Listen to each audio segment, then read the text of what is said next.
ಕಾಟೇರದಲ್ಲಿ ತುಂಬಾ ಸೀರಿಯಸ್ ಪಾತ್ರ ಅಂತ ಬಂದ್ರೆ ಕಾಂತಾರದಲ್ಲಿ ನಿಮ್ಗೆ ಒಂಥರ ಕಾಮಿಕ್ ಪಾತ್ರ, ಅದೊಂಥರ ವಿಭಿನ್ನವಾಗಿದೆ ಆಕ್ಚುಲಿ ಆ ಗೆಟಪ್ ಅಲ್ಲಿ ನೋಡೋಕೆ ನಿಮ್ಗೆ. ಆಮೇಲೆ ಕಾಂತಾರ ಅನ್ನೋದು ಒಂದು ಬ್ರ್ಯಾಂಡ್, ಅದ್ರಲ್ಲಿ ನಾವು ಒಂದು ಪಾರ್ಟ್ ಆಗ್ತೀವಿ ಅನ್ನೋದು ಗೊತ್ತಾಗ್ತಿದೆ ಅಂದ್ರೆ ಕಣ್ಮುಚ್ಕೊಂಡು ಒಪ್ಕೊಂಡ್ಬಿಡ್ತೀರಿ ಯಾರೇ ಆದ್ರೂ ಅಷ್ಟೇ. ಎಲ್ಲ ಗ್ರಾಫಿಕ್ಸ್ ಮಾಡಿರೋದು ಅಥವಾ ಅದೊಂದು ದೊಡ್ಡ ದಂತಕತೆ. ಸೆಟ್ ಹಾಕಿದ್ರು ಕೆಲವು, ಅಂದ್ರೆ ಈಗ ಹಳೇದು ಆ ಕಾಲದ್ದು ರೀಕ್ರಿಯೇಟ್ ಮಾಡಕ್ಕೆ ಕಾಸ್ಟ್ಯೂಮ್ಸ್ ಎಲ್ಲ ಅಷ್ಟು ವಿಭಿನ್ನವಾಗಿ ಕಾಣ್ತಾರೆ. ಆಕ್ಚುಲಿ ಹೇಳ್ಬೇಕಂದ್ರೆ ಇಡೀ ಕಾಂತಾರ ಒಂದ್ ಸೆಟ್ ಇತ್ತಂದ್ರೆ ಈ ಕುಲಶೇಖರ್ ಮತ್ತೆ ಅವ್ರ ಗ್ಯಾಂಗ್ ಮಾತ್ರ ಜನ ತುಂಬಾ ಅಟ್ರಾಕ್ಟ್ ಮಾಡಿದ್ದಾರೆ. ನೀವ್ ಹೇಳ್ದಂಗೆ ಮಾತ್ ಕಮ್ಮಿ ಇರ್ಬೋದು, ಬಟ್ ಕೆಲವೊಂದು ಎಕ್ಸ್ಪ್ರೆಷನ್ಸ್ ಗಳಾಗಿರ್ಬೋದು ಕುಡುಕರಿಗೆ ಬೇಗ ಹತ್ರ ಆಗತ್ತೆ. ಕುಡುಕರಿಗೆ ಬೇಗ ಹತ್ರ ಅಂದ್ರೆ ಒಂಥರ ವಿಲನ್ ಅಲ್ಲೇ ಕಾಮಿಕ್ ವಿಲನ್ಗಳ ಗ್ಯಾಂಗ್ ಇದು ಒಂಥರ. ಪೊಟ್ಟು ಕಾಡಲಿ ಎಂತ ಮಣ್ಣು ಸಹ ಇಲ್ಲವ, ಎಲ್ಲ ಬರೀ ಕಥೆ. 35 days to 45 days schedule block ಮಾಡ್ಕೊ ಅಂತ ಹೇಳ್ತಾರೆ ರಿಷಬ್ ಸರ್.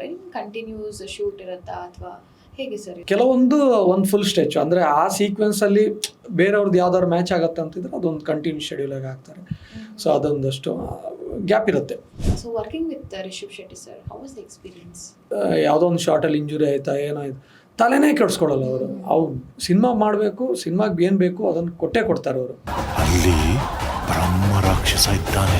ಇವಾಗ ಲಾಸ್ಟ್ ಕ್ಲೈಮ್ಯಾಕ್ಸ್ ಅಲ್ಲಿ ಏನಾಗಿದೆ ಅಂತ ಹೇಳಿದ್ರೆ, ಒಬ್ರು ಕೇಳ್ತಾರೆ ಈ ಒಂದು ಗುಂಡಿ ಐ ಮೀನ್ ಈ ಬಾವಿ ಏನು, ಬಾವಿ ಕತೆ ಏನಿದೆ ಅದೊಂದು ದಂತಕತೆ ಅಂತ ಹೇಳ್ತಾರೆ. ಕಾಂತಾರ 3 ಏನಾದ್ರು ಬರ್ತಿದ್ಯಾ ಅಂತ ಇನ್ನೊಂದು ಅಧ್ಯಾಯ ಇದೆ ಅಂತಾನು ಹೇಳಿದ್ದಾರೆ.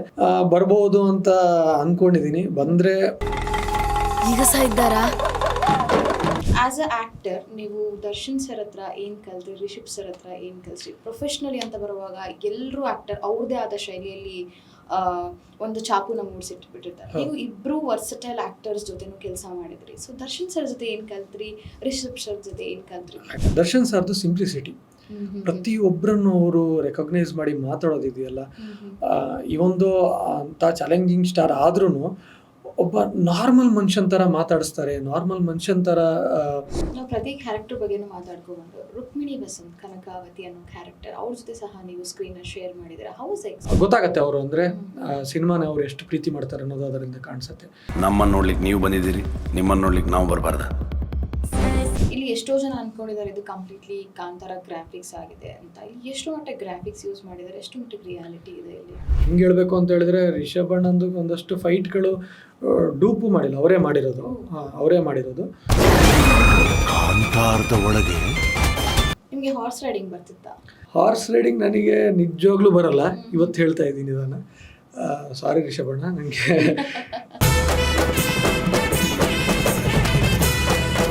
ಪ್ರತಿಧ್ವನಿಯ ವೀಕ್ಷಕರಿಗೆ ನಮಸ್ಕಾರ. ನಾನು ರಂಜಿತಾ. ಇವತ್ತು ನಮ್ಮೊಂದಿಗೆ ಇದ್ದಾರೆ ಕಿರುತೆರೆಯ ಕಲಾವಿದ ಹಾಗೂ ಈಗ ಬೆಳ್ಳಿತೆರೆಯಲ್ಲಿ ಮಿಂಚುತ್ತಿರುವ ಶ್ರೀರಾಮ್. ಬನ್ನಿ ಅವರನ್ನು ಕಾರ್ಯಕ್ರಮಕ್ಕೆ ಸ್ವಾಗತಿಸೋಣ. ನಮಸ್ಕಾರ. ನಮಸ್ಕಾರ. ಹೇಗಿದ್ದೀರಿ?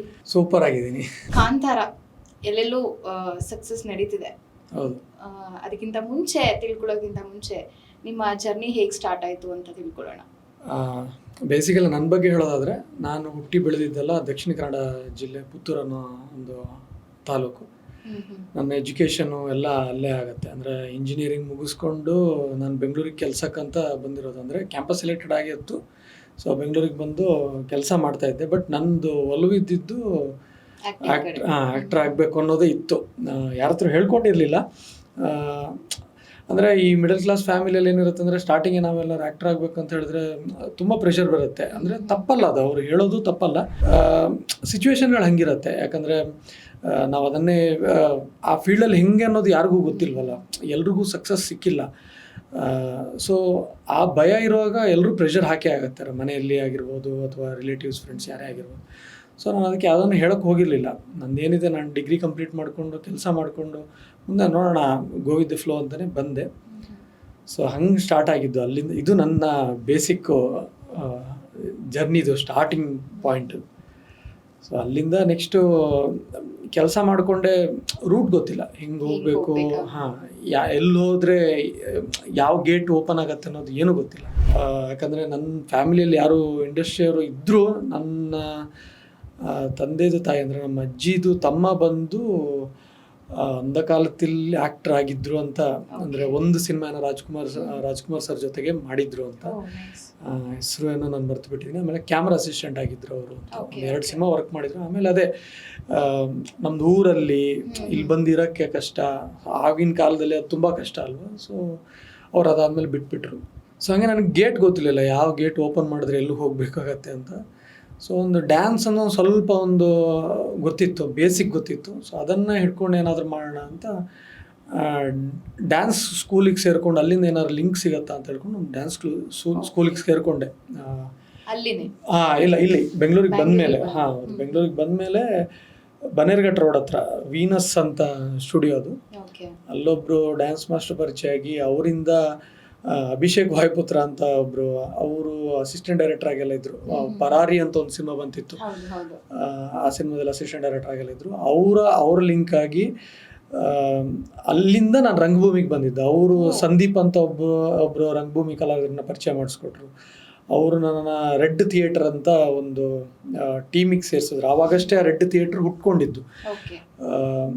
ಸೊ ಆ ಟೀಮಿಗೆ ಸೇರಿಕೊಂಡು ಅಲ್ಲಿ ಫಸ್ಟ್ ನಾಟಕ ನಂದು ರೆವಲ್ಯೂಷನ್ 2020 ಅಂತ ಚೇತನ್ ಭಗತ್ ನಾವೆಲ್ದು ಇಂಗ್ಲೀಷ್ ನಾಟಕ ಅದು. ಅದರಲ್ಲಿ ಬಜರಂಗಿ ಲೋಕಿ ಅವರಿದ್ರು. ಸೊ ಈ ಥರ ಒಂದು ಟೀಮ್ ಕಟ್ಕೊಂಡು ಮತ್ತೆ ಬಿಗ್ ಬಾಸ್ ಅಲ್ಲಿ ಗೌತಮಿ ಅಂತ ಬಂದಿದ್ರು. ಅಲ್ಲಲ್ಲ, ಹಳೆ ಬಿಗ್ ಬಾಸ್, ತುಂಬ ಹಳೆ ಬಿಗ್ ಬಾಸ್. ಜೈ ಜಗದೀಶ್ ಸರ್ ಜೊತೆಗೆ ಒಂದು ಸೀರಿಯಲ್ ಮಾಡಿದ್ರು ಅವರು, ಗೌತಮಿ ಅಂತ, ತುಂಬ ಹಳೆ ಸೀರಿಯಲ್ ಅದು. ಸೊ ಅವರೆಲ್ಲ ಇದ್ದರು ಆ ನಾಟಕದಲ್ಲಿ. ಸೊ ಅಲ್ಲಿಂದ ರಂಗಭೂಮಿ ಶುರುವಾಗಿತ್ತು, ರಂಗಭೂಮಿ ಜರ್ನಿ ಸ್ಟಾರ್ಟ್ ಆಗಿದ್ದು ಅಲ್ಲಿಂದ. ಇಂಜಿನಿಯರ್ ಮಾಡ್ಕೊಳ್ತಾ ಆ್ಯಕ್ಟರ್ ಅನ್ನೋದು ಎಂತಕ್ಕೆ? ಬಿಕಾಸ್ ನೀವು ಸೆಕೆಂಡ್ PUC ಆಗಿದ ತಕ್ಷಣ ನಿಮಗೆ ಈ ಒಂದು ಮೈಂಡ್ಸೆಟ್ ಬಂತು ಅಂತ ಹೇಳಿದ್ರಿ, ಲೈಕ್ ಆ್ಯಕ್ಟರ್ ಆಗಬೇಕು ಅನ್ನೋದು. ಸೊ ಪ್ರತಿಯೊಬ್ಬರಿಗೂ ಇಂಜಿನಿಯರಿಂಗಲ್ಲಿ ಲೈಫ್ ಇರುತ್ತೆ ಅಂತ ಗೊತ್ತು. ಆ್ಯಕ್ಟ್ರಲ್ಲಿ ನೀವೇ ಹೇಳ್ದಂಗೆ ಮಿಡಲ್ ಕ್ಲಾಸ್ ಫ್ಯಾಮಿಲಿ ಏನಾಗುತ್ತೋ ಅನ್ನೋ ಭಯ ಒಂದಿತ್ತು. ಯಾವ ಧೈರ್ಯದ ಮೇಲೆ ನೀವು ಇದನ್ನ ಲೈಕ್ ಆ್ಯಕ್ಟರ್ ಆಗಬೇಕು ಅಂತ ಚೂಸ್ ಮಾಡ್ಕೊಂಡ್ರಿ? Why not engineering? ಧೈರ್ಯ ಅನ್ನೋದಕ್ಕೆ ಬಂಡ್ ಧೈರ್ಯ ಅಂತಲೇ ಹೇಳ್ಬೋದು. ಅದು ಮುಂಚಿಂದನೂ ಒಂದಿತ್ತು. ಫಸ್ಟ್ ನಾನು ಸ್ಟೇಜ್ ಹತ್ತಿದ್ದು ಯಾವಾಗ ಅಂತ ಹೇಳಿದ್ರೆ, ನಮ್ಮ ಊರಲ್ಲಿ 1ನೇ ಕ್ಲಾಸ್ ಏನೋ ಇರಬೇಕು, ನನಗೆ ಅದು ಎಕ್ಸಾಕ್ಟಾಗಿ ಕ್ಲಾಸ್ ನೆನಪಿಲ್ಲ. ಆವಾಗೆಲ್ಲ ಈ ಛದ್ಮವೇಷ ಅಂತ ಒಂದು ಮಾಡೋರು ಗೊತ್ತಾ, ಕಾಂಪಿಟೇಷನ್, ನಿಮಗೆ ಫ್ಯಾನ್ಸಿ ಡ್ರೆಸ್ ಕಾಂಪಿಟೇಷನ್. ಸೊ ನಾನು ಬೇಸಿಕಲಿ ಅವಾಗ ಕನ್ನಡ ಮೀಡಿಯಮಲ್ಲಿ ಇದ್ದೆ. ಸೊ ಅದಕ್ಕೆ ಆ ವರ್ಡ್ ಬಂತು, ಛದ್ಮವೇಷ ಅಂತ. ಆವಾಗ ಸ್ಟೇಜ್ ಹತ್ತಿಸಿದ್ರು. ನನಗೆ ಅವಾಗ ಏನೂ ಗೊತ್ತಿಲ್ಲ, ಫ್ಯಾನ್ಸಿ ಡ್ರೆಸ್ಸಲ್ಲಿ ಏನು ಮಾಡಬೇಕು ಪೇರೆಂಟ್ಸ್ ಎಲ್ಲ ಸ್ಟೇಜ್ ಹತ್ತಿಸಿದ್ರು. ಸ್ಟೇಜಲ್ಲಿ ಒಂದು ಅಕ್ಷರನೂ ಮಾತಾಡಿಲ್ಲ, ಏನೂ ಮಾಡಿಲ್ಲ, ಎನಾಕ್ಟೇ ಮಾಡಿಲ್ಲ. ಸುಮ್ಮನೆ ಆಚೆ ಈಚೆ ನೋಡಿಕೊಂಡು ಬಂದೆ ಅಷ್ಟೇ. ಎಲ್ಲರೂ ಹೇಳೋರು ಏನಾರು ಮಾಡು ಮಾಡು ಮಾಡು ಅಂತ. ಅಷ್ಟು ಜನನ ನೋಡಿಬಿಟ್ಟು ನಾನು ಫುಲ್ಲು ದಂಗಾಗಿ ಹೋಗಿದ್ದೆ. ಆಚೆ ಬಂದು ಕೂತ ಮೇಲೆ ಯಾರೋ ಇನ್ನೊಬ್ಬನಿಗೆ, ನಮ್ಮ ಕ್ಲಾಸ್ಮೇಟಿಗೆ ಫಸ್ಟ್ ಪ್ರೈಸ್ ಅಂತ ಕೊಟ್ಟಾಗ ಅದೆಲ್ಲೋ ಟಾಂಟ್ ಆಯಿತು ನನಗೆ. ನಾನು ಮಾಡಿದ್ದಿದ್ರೆ ನನಗೆ ಏನೋ ಸಿಕ್ತಿತ್ತೋ ಅಥವಾ ಅಪ್ರಿಸಿಯೇಷನ್ ಏನೋ ಸಿಕ್ತಿತ್ತೋ ಅನ್ನೋದು ಒಂದು ಆಸೆ ಅದು ಹುಟ್ಕೊಳ್ತು. ಅದಾದಮೇಲೆ ನೆಕ್ಸ್ಟ್ ಚಿಕ್ಕ ಪುಟ್ಟ ಸ್ಟೇಜ್ ಪರ್ಫಾರ್ಮೆನ್ಸ್ ಕೊಡೋಕ್ಕೆ ಶುರು ಮಾಡಿದೆ. ಪ್ರೈಮರಿಯಲ್ಲಿದ್ದಾಗನೇ ಚಿಕ್ಕ ಪುಟ್ಟ ಕೊಡೋಕ್ಕೆ ಶುರು ಮಾಡಿದಾಗ ಆ ಕ್ಲಾಪ್ಸ್ಗಳು ಸಿಕ್ಕಿದಾಗ ಅದು ಎಲ್ಲೋ ಮನಸ್ಸಲ್ಲಿ ಕೂತ್ಕೊಳ್ಳೋಕ್ಕೆ ಸ್ಟಾರ್ಟ್ ಆಯಿತು. ಆ ಖುಷಿ, ಆ ಒಂದು ನಾವು ಸ್ಟೇಜಲ್ಲಿ ಲೈವ್ ಪರ್ಫಾರ್ಮೆನ್ಸ್ ಮಾಡ್ಬೇಕಾದ್ರೆ ಆ ಒಂದು ಅಪ್ರಿಸಿಯೇಷನ್ ಸಿಗತ್ತಲ್ಲ ಲೈವ್ ಆಗಿ, ಅದು ಎಲ್ಲೋ ಮನಸ್ಸಲ್ಲಿ ಕೂತ್ಕೊಳ್ಳೋಕ್ಕೆ ಸ್ಟಾರ್ಟ್ ಆಯಿತು. ಸೊ ಇಂಜಿನಿಯರಿಂಗ್ ಏನಕ್ಕೆ ಅಂತ ಹೇಳಿದ್ರೆ ಗೊತ್ತಿಲ್ಲ. ಬೇಸಿಕಲಿ ಬ್ರಾಹ್ಮಿನ್ ಫ್ಯಾಮಿಲಿ ನಮ್ಮ ಕಡೆಯಲ್ಲೆಲ್ಲ ಹೆಂಗಂತ ಹೇಳಿದ್ರೆ PUC ಆದಮೇಲೆ ಒಂದು ಇಂಜಿನಿಯರಿಂಗ್ ಇಲ್ಲ ಡಾಕ್ಟರು, ಈ ಥರನೇ ಅದೊಂದು ಮೈಂಡ್ ಸೆಟ್ಟು. ತಪ್ಪೋ ಸರಿನ ನನಗೆ ಗೊತ್ತಿಲ್ಲ. ಎಜುಕೇಷನ್ ಹೌದು. ಸೊ ಹಾಗಾಗಿ ನಾನು ಇಂಜಿನಿಯರಿಂಗ್ ಮಾಡಬೇಕು ಅನ್ನೋದು ಏನಿತ್ತೋ ನನ್ನ ಮೈಂಡಲ್ಲಿ, ಅಥವಾ ಎಲ್ಲ ಫ್ರೆಂಡ್ಸ್ ಎಲ್ಲರೂ ಸೇರ್ತಿದ್ದಾರೆ ಸಂಘ ಸೇರ್ಕೊಳ್ಳೋಣ, ಅದಕ್ಕಿನ್ನೂ ನನಗೆ ಐಡಿಯಾನೇ ಇಲ್ಲ ಅಂದರೆ ಕ್ಲಾರಿಟಿನೂ ಇಲ್ಲ.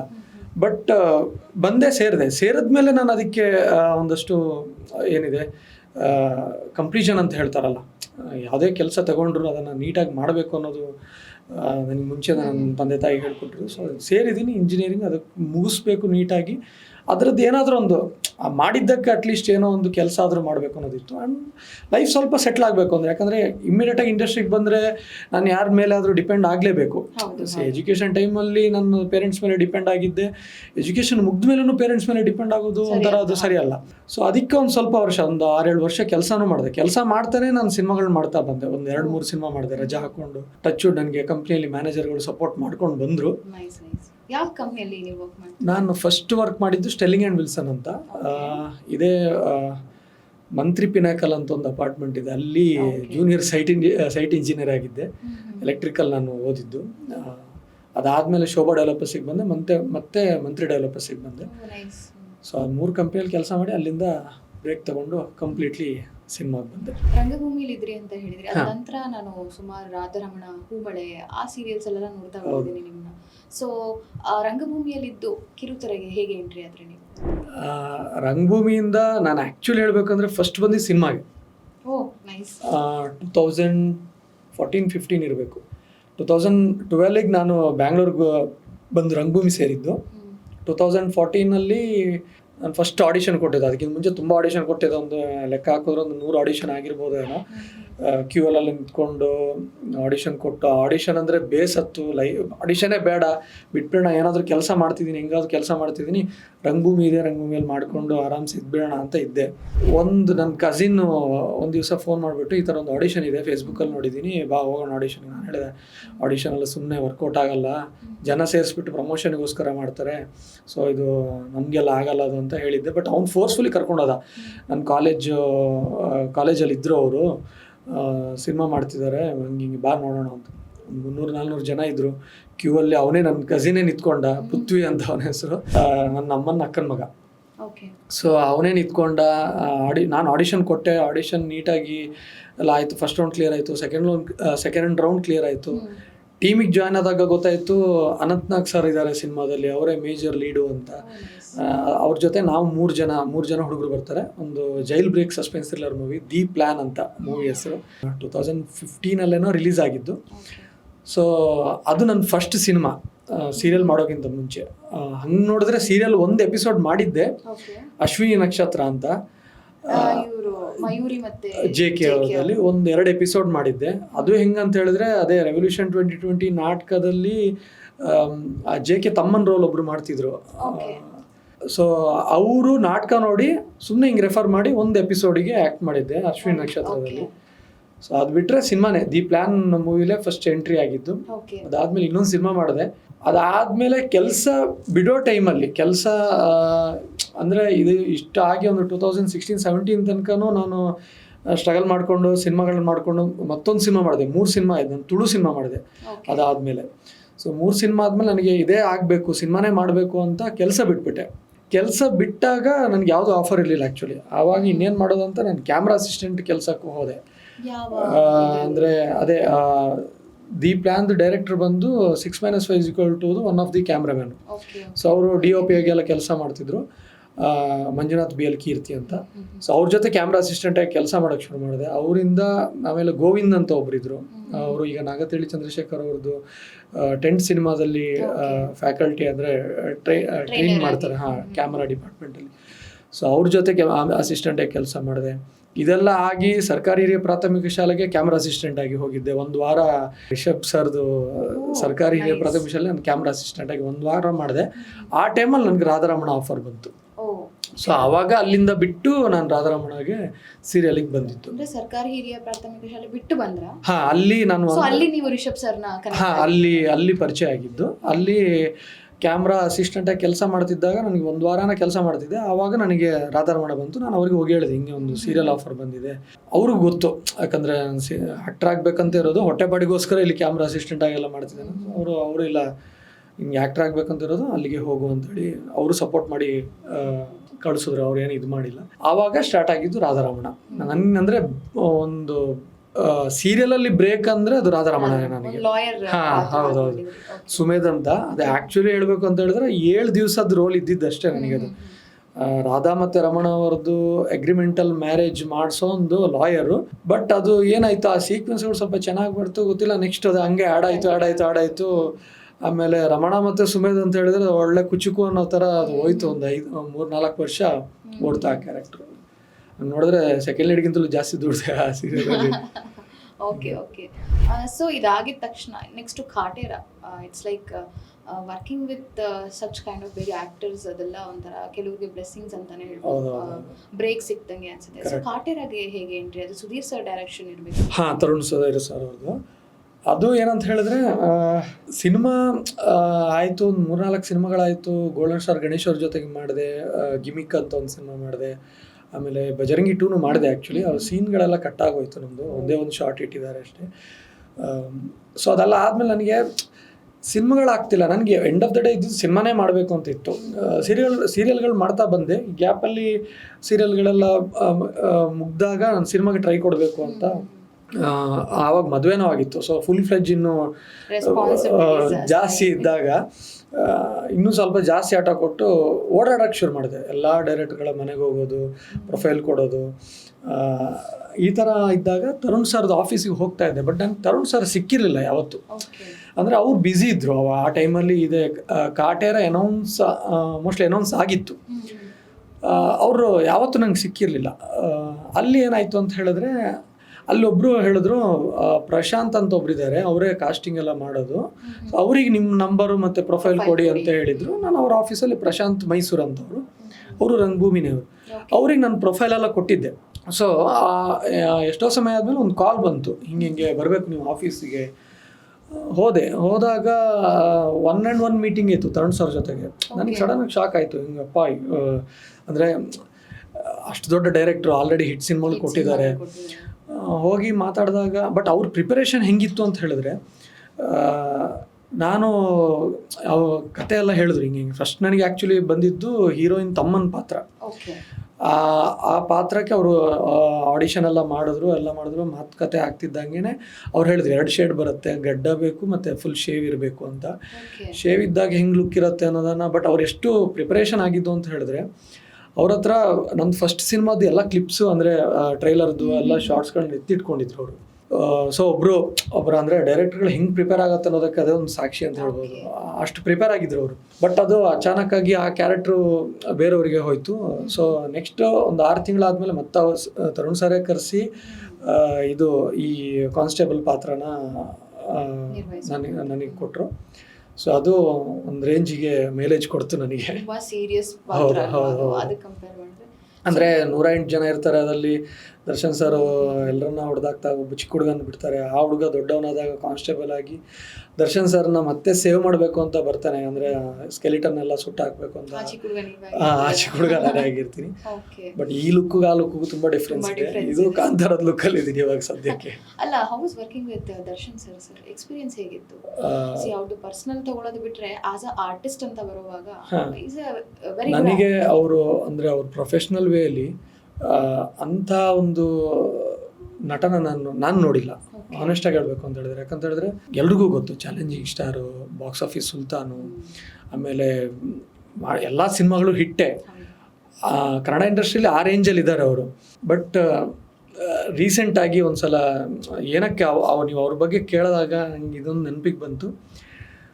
ಅಚಾನಕ್ಕಾಗಿ ಡೆವಿಲ್ಸ್ ಶೂಟ್ ನಡೀತಿರ್ಬೇಕಾದ್ರೆ ಸೆಟ್ಟಿಗೆ ಹೋಗಿದ್ದೆ. ಅಲ್ಲೇ ಹತ್ತಿರದಲ್ಲಿ ನನಗೆ ಯಾವುದೋ ಬೇರೆ ಕೆಲಸ ಇತ್ತು, ಇಲ್ಲ ಡೆವಿಲ್ ನಡೀತಿದೆ ಅಂತ ಗೊತ್ತಾಯಿತು. ಒಳಗೆ ಹೋಗಿದ್ದೆ. ನಾನು ನಿಂತ್ಕೊಂಡು ದರ್ಶನ್ ಸರ್ ಎಲ್ಲಿದ್ದಾರೆ ಅಂತ ಹುಡುಕ್ತಾ ಇದ್ದೆ. ಅವ್ರನ್ನ ಪಕ್ಕದಲ್ಲೇ ಕೂತಿದ್ರು, ನಂಗೆ ಗೊತ್ತಾಗಲಿಲ್ಲ. ಯಾಕಂದರೆ ಅದರಲ್ಲಿ ಸ್ವಲ್ಪ ಲುಕ್ ಎಲ್ಲ ಡಿಫ್ರೆಂಟ್ ಆಗಿತ್ತು, ಗೊತ್ತಾಗಲಿಲ್ಲ. ಯಾರೊಬ್ರು ಸರ್ ಅಂತ ಕರಿತಾ ಇದ್ದಾರೆ ನನ್ನನ್ನು ಅಂತ ಹಿಂಗೆ ತಿರುಗಿ ನೋಡಿದ್ರೆ ದರ್ಶನ್ ಸರೇ ನನ್ನನ್ನು ಸರ್ ಅಂತ ಕರೆದು, ಏನಪ್ಪ ಇಲ್ಲಿ ಏನು ಮಾಡ್ತಿದ್ಯಾ ಅಂತ ಕೇಳಿದ್ರು. ಇಲ್ಲ, ಇಲ್ಲೇ ಬಂದಿದ್ದೆ, ಇಲ್ಲಿ ಶೂಟ್ ನಡೀತಿದೆ ಅಂತ ಗೊತ್ತಾಯಿತು, ನಿಮ್ಮನ್ನು ಮಾತಾಡ್ಸ್ಕೊಂಡು ಹೋಗೋಣ ಅಂತ ಬಂದೆ. ನೀನು ಅಂತ ನನಗೆ ಗೊತ್ತೇ ಆಗಿಲ್ಲ. ಆವಾಗ ನಾನು ಕಾಂತಾರ ಶೂಟಲ್ಲಿದ್ದೆ. ಸೊ ಈ ಲುಕ್ಕಲ್ಲೇ ಇದ್ದೆ. ನಾನು ಏನೋ ಇದು ಗಡ್ಡ ಕೂದಲಲ್ಲಿ ಹಿಂಗೆ ಬಿಟ್ಕೊಂಡು ನೀನಂತ ಗೊತ್ತೇ ಆಗಲಿಲ್ಲ, ನಿನ್ನ ಕಣ್ಣು ನೋಡಿ ಫೈಂಡ್ ಔಟ್ ಮಾಡಿದೆ ಅಂತ ಹೇಳಿದ್ರು. ಅದಾದಮೇಲೆ ಅವರು ಪ್ರಕಾಶ್ ಸರಿಗೆ ಇಂಟ್ರೊಡ್ಯೂಸ್ ಮಾಡಿಸಿದ್ದಾರೆ, ಒಳ್ಳೆ ನಟ ಇವನು ಕಾಟೇರದಲ್ಲಿ ಮಾಡಿದ್ದಾನೆ ಅಂತ. ಅವ್ರು ಅಂಥ ಸ್ಟಾರ್ ನಟ, ನಾನೊಬ್ಬ ಕ್ಯಾರೆಕ್ಟರ್ ಆರ್ಟಿಸ್ಟ್ ಅಷ್ಟೇ. ನನ್ನನ್ನು ಹೋಗಿ ಇಂಟ್ರೊಡ್ಯೂಸ್ ಮಾಡಿಸಿ ಕೊಡೋವಂಥ ಅವರ ಮನೋಭಾವನೆ ಇದೆಯಲ್ಲ, ಅಷ್ಟು ಸಿಂಪಲ್ ಅವರು. ಅಂದರೆ ಅವ್ರ ಪ್ರೊಫೆಷ್ನಲ್ ವೇಲಿ ಅವರು ಎಷ್ಟು ಗುರ್ತಿಡ್ಕೊಳ್ತಾರೆ ಅಂತ ಹೇಳಿದ್ರೆ ಮನಸ್ಸಿಂದ ಯಾವತ್ತೂ ಅವರು ತೆಗೆದು ಹಾಕಲ್ಲ. ಆಮೇಲೆ ಕೆಲಸದ ವಿಚಾರ ಬಂದಾಗ ಅಷ್ಟೇ, ಕಾಟೇರದ್ದು ಸೆಲೆಬ್ರಿಟಿ ಶೋ ಇದ್ದಾಗೂ ಅಷ್ಟೇ ಅವರೇ ಕರೆಸಿ ಮಾತಾಡಿಸಿ ಚೆನ್ನಾಗಿ ಮಾಡಿದೀಯ ಅಂತ ಹೇಳಿ. ಅಂದರೆ ಅವ್ರಿಗೆ ಏನು ಅವ್ರು ಅಪ್ರಿಷಿಯೇಷನ್ ಮಾಡಬೇಕು ಅನ್ನೋದೇ ಇಲ್ಲ, ಅವರಿಗೆ ರಿಕ್ವೈರ್ಮೆಂಟೇ ಇಲ್ಲ. ಬಟ್ ಸ್ಟಿಲ್ ಅವರು ಆ ಗುರ್ತಿಡಿದು ಒಂದು 5 ನಿಮಿಷದ ಕ್ಯಾರೆಕ್ಟರ್ ಮಾಡಿದ್ರು, ಗುರ್ತಿಡಿದು ಅದನ್ನು ಅಪ್ರಿಷಿಯೇಟ್ ಮಾಡ್ತಾರಲ್ಲ, ಅದಕ್ಕೆ ಇಷ್ಟೊಂದು ಜನ ಅವರಿಗೆ ಅಭಿಮಾನಿಗಳಿರೋದು. ಬೇರೆ ಏನು ಹೇಳ್ಬೇಕಂತೇನಲ್ಲ, ಇಷ್ಟು ಅಭಿಮಾನಿಗಳಿರೋದು ಅವರ ಮನಸ್ಸಿಗೆ. ಪ್ರತಿಯೊಬ್ಬ ಕಲಾವಿದರಿಗೂ ಅಷ್ಟು ಗೌರವ ಕೊಡ್ತಾರೆ, ಅಷ್ಟು ಐಡೆಂಟಿಫೈ ಮಾಡ್ತಾರೆ ಅಂತ ಹೇಳಿ ಪರ್ಸನ್ ಅಂತ. ಪ್ರಾಬ್ಲಿ ಅವರು ಇಂಡಸ್ಟ್ರಿಯಲ್ಲಿ ಕಷ್ಟಗಳನ್ನ ನೋಡ್ಕೊಂಡು ಬಂದಿರುವಾಗ ಒಬ್ರು ಆರ್ಟಿಸ್ಟ್ ಕಷ್ಟ ಅವ್ರಿಗೆ ಗೊತ್ತಿರುತ್ತೆ, ಅಷ್ಟು ಬೆಲೆ ಕೊಡ್ತಾರೆ ಅನ್ಸುತ್ತಲ್ವಾ?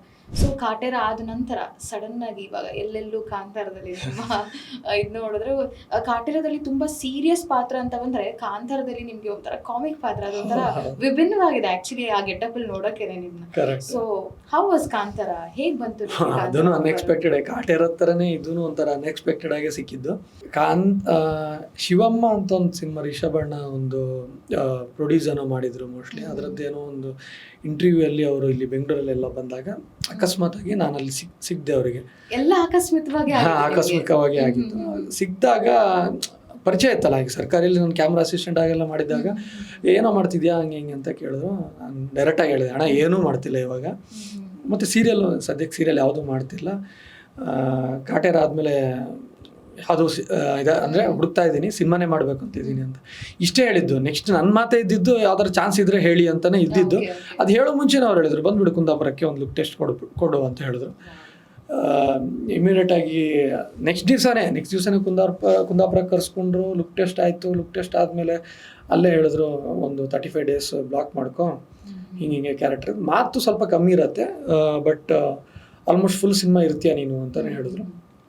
ಏನು ರೋಲ್ ಅದು ಏನೂ ಹೇಳಿಲ್ಲ, ಯಾಕಂದರೆ ಅವ್ರ ಮೇಲೆ ನಂಬಿಕೆ ಮುಂಚೆ. ಹೌದು. ಆಮೇಲೆ ಕಾಂತಾರ ಅನ್ನೋದು ಒಂದು ಬ್ರ್ಯಾಂಡ್, ಅದರಲ್ಲಿ ನಾವು ಒಂದು ಪಾರ್ಟ್ ಆಗ್ತೀವಿ ಅನ್ನೋದು ಗೊತ್ತಾಗ್ತಿದೆ ಅಂದರೆ ಕಣ್ಣು ಮುಚ್ಕೊಂಡು ಒಪ್ಕೊಂಡ್ಬಿಡ್ತೀರಿ ಯಾರೇ ಆದರೂ ಅಷ್ಟೇ. ಸೊ ಹಂಗೆ ಅದು ಕಾಂತಾರ ಸಿಕ್ಕಿದ್ದು. ಅದಾದಮೇಲೆ ಶೂಟಿಂಗ್ ಸ್ಟಾರ್ಟ್ ಆಯಿತು. 35 days ಇದ್ದಿದ್ದು ಒಂದು ಸ್ವಲ್ಪ 50 days ತನಕ ಹೋಯ್ತದು. ಯಾಕಂದರೆ ಅಂದರೆ ಲೊಕೇಶನ್ಗಳು ಹಂಗಿದೆ, ಅಲ್ಲಿ ಶೂಟ್ ಮಾಡೋದಾಗಲಿ, ಅಲ್ಲಿಗೆ ಹೋಗೋದಾಗಲಿ, ಆಮೇಲೆ ಅಲ್ಲಿದ್ದು ವೆದರ್ ಕಂಡೀಷನ್ಸು ಇದೆಲ್ಲ ಗ್ರಾಫಿಕ್ಸ್ ಮಾಡೋದು ಅಥವಾ ಒರಿಜಿನಲ್? ಇಲ್ಲ, ಆಲ್ಮೋಸ್ಟ್ ಎಲ್ಲ ರಿಯಲ್ ಲೊಕೇಶನ್ಸ್ ಕಡೆ, ಕಾಡು ಆಮೇಲೆ ಬೆಟ್ಟ, ಅದೆಲ್ಲನೂ ರಿಯಲ್ ಲೊಕೇಶನ್ಸ್ ಕಡೆ ಸೆಟ್ ಹಾಕಿದ್ರು ಕೆಲವು. ಅಂದರೆ ಈಗ ಹಳೇದು ಆ ಕಾಲದ್ದು ರೀಕ್ರಿಯೇಟ್ ಮಾಡೋಕ್ಕೆ ಈ ಹಟ್ಗಳಾಗಿರ್ಬೋದು ಅಥವಾ ಅರಮನೆ ಆಗಿರ್ಬೋದು, ಇದೆಲ್ಲ ಸೆಟ್ ಹಾಕಿದ್ದು ಬಿಟ್ಟರೆ ಲೊಕೇಶನ್ಸ್ ಎಲ್ಲ ರಿಯಲ್ ಲೊಕೇಶನ್ಸೇ. ಅದೇ ಅಲ್ಲಿಗೆ ಹೋಗೋದಿದೆಯಲ್ಲ, ಈಗ ನಿಮಗೆ ಒಂದೊಂದು ಸಲ ಮಠ ಮಧ್ಯಾಹ್ನನೇ ನಾವು ಇಷ್ಟು ಹತ್ರ ಕೂತಿದ್ದೀವಲ್ಲ, ಇಷ್ಟು ಹತ್ರದವ್ರು ನಮಗೆ ಕಾಣಿಸ್ತಿರಲಿಲ್ಲ, ಅಷ್ಟು ಫಾಗ್ ಇರೋದು. ಆಮೇಲೆ ಮಳೆ ಶುರು ಆಯಿತು ಅಂತ ಹೇಳಿದ್ರೆ ಎಷ್ಟೊತ್ತಿಗೆ ನಿಲ್ಲತ್ತೆ ಅನ್ನೋದು ಹೇಳೋಕ್ಕಾಗಲ್ಲ. ಸೊ ಈ ಥರ ಚಾಲೆಂಜಿಂಗ್ ಆಗಿತ್ತು. ಸೊ ಅದಕ್ಕೆ ಒಂದಷ್ಟು ಟೈಮ್ ಹಿಡಿಯಿತು. ಬಿಟ್ಟರೆ ಎಷ್ಟು ವರ್ಷಗಳು ಶೂಟ್ ಮಾಡಿದ್ರಿ ಸರ್ ಕಾಂತಾರ? ನಾನು ಅದೇ ಜೂನಲ್ಲಿ ಕಮಿಟ್ ಆಗಿದ್ದು, 2024 ಜೂನಲ್ಲಿ ಕಮಿಟ್ ಆಗಿದ್ದು.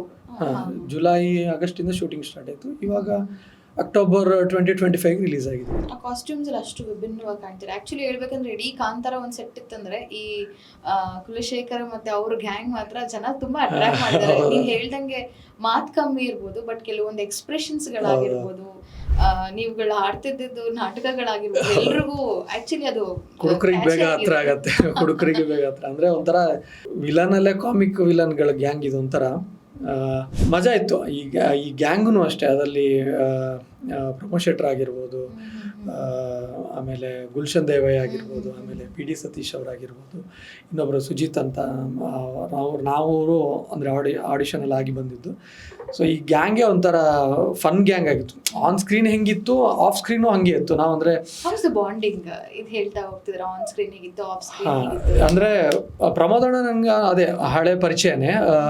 ದಿ ಪ್ಲ್ಯಾನಲ್ಲಿ ಅವರು ಇದ್ದರು, ಪ್ಲಸ್ ಸರ್ಕಾರಿಯಲ್ಲೂ ಇದ್ದರು. ಸೊ ಅಲ್ಲಿಂದ ಪರಿಚಯ. ಆಮೇಲೆ PD ಅವರು ಇಲ್ಲೇ ಪರಿಚಯ ಆಗಿದ್ದು, ಕಾಂತಾರದಲ್ಲೇ ಪರಿಚಯ ಆಗಿದ್ದು.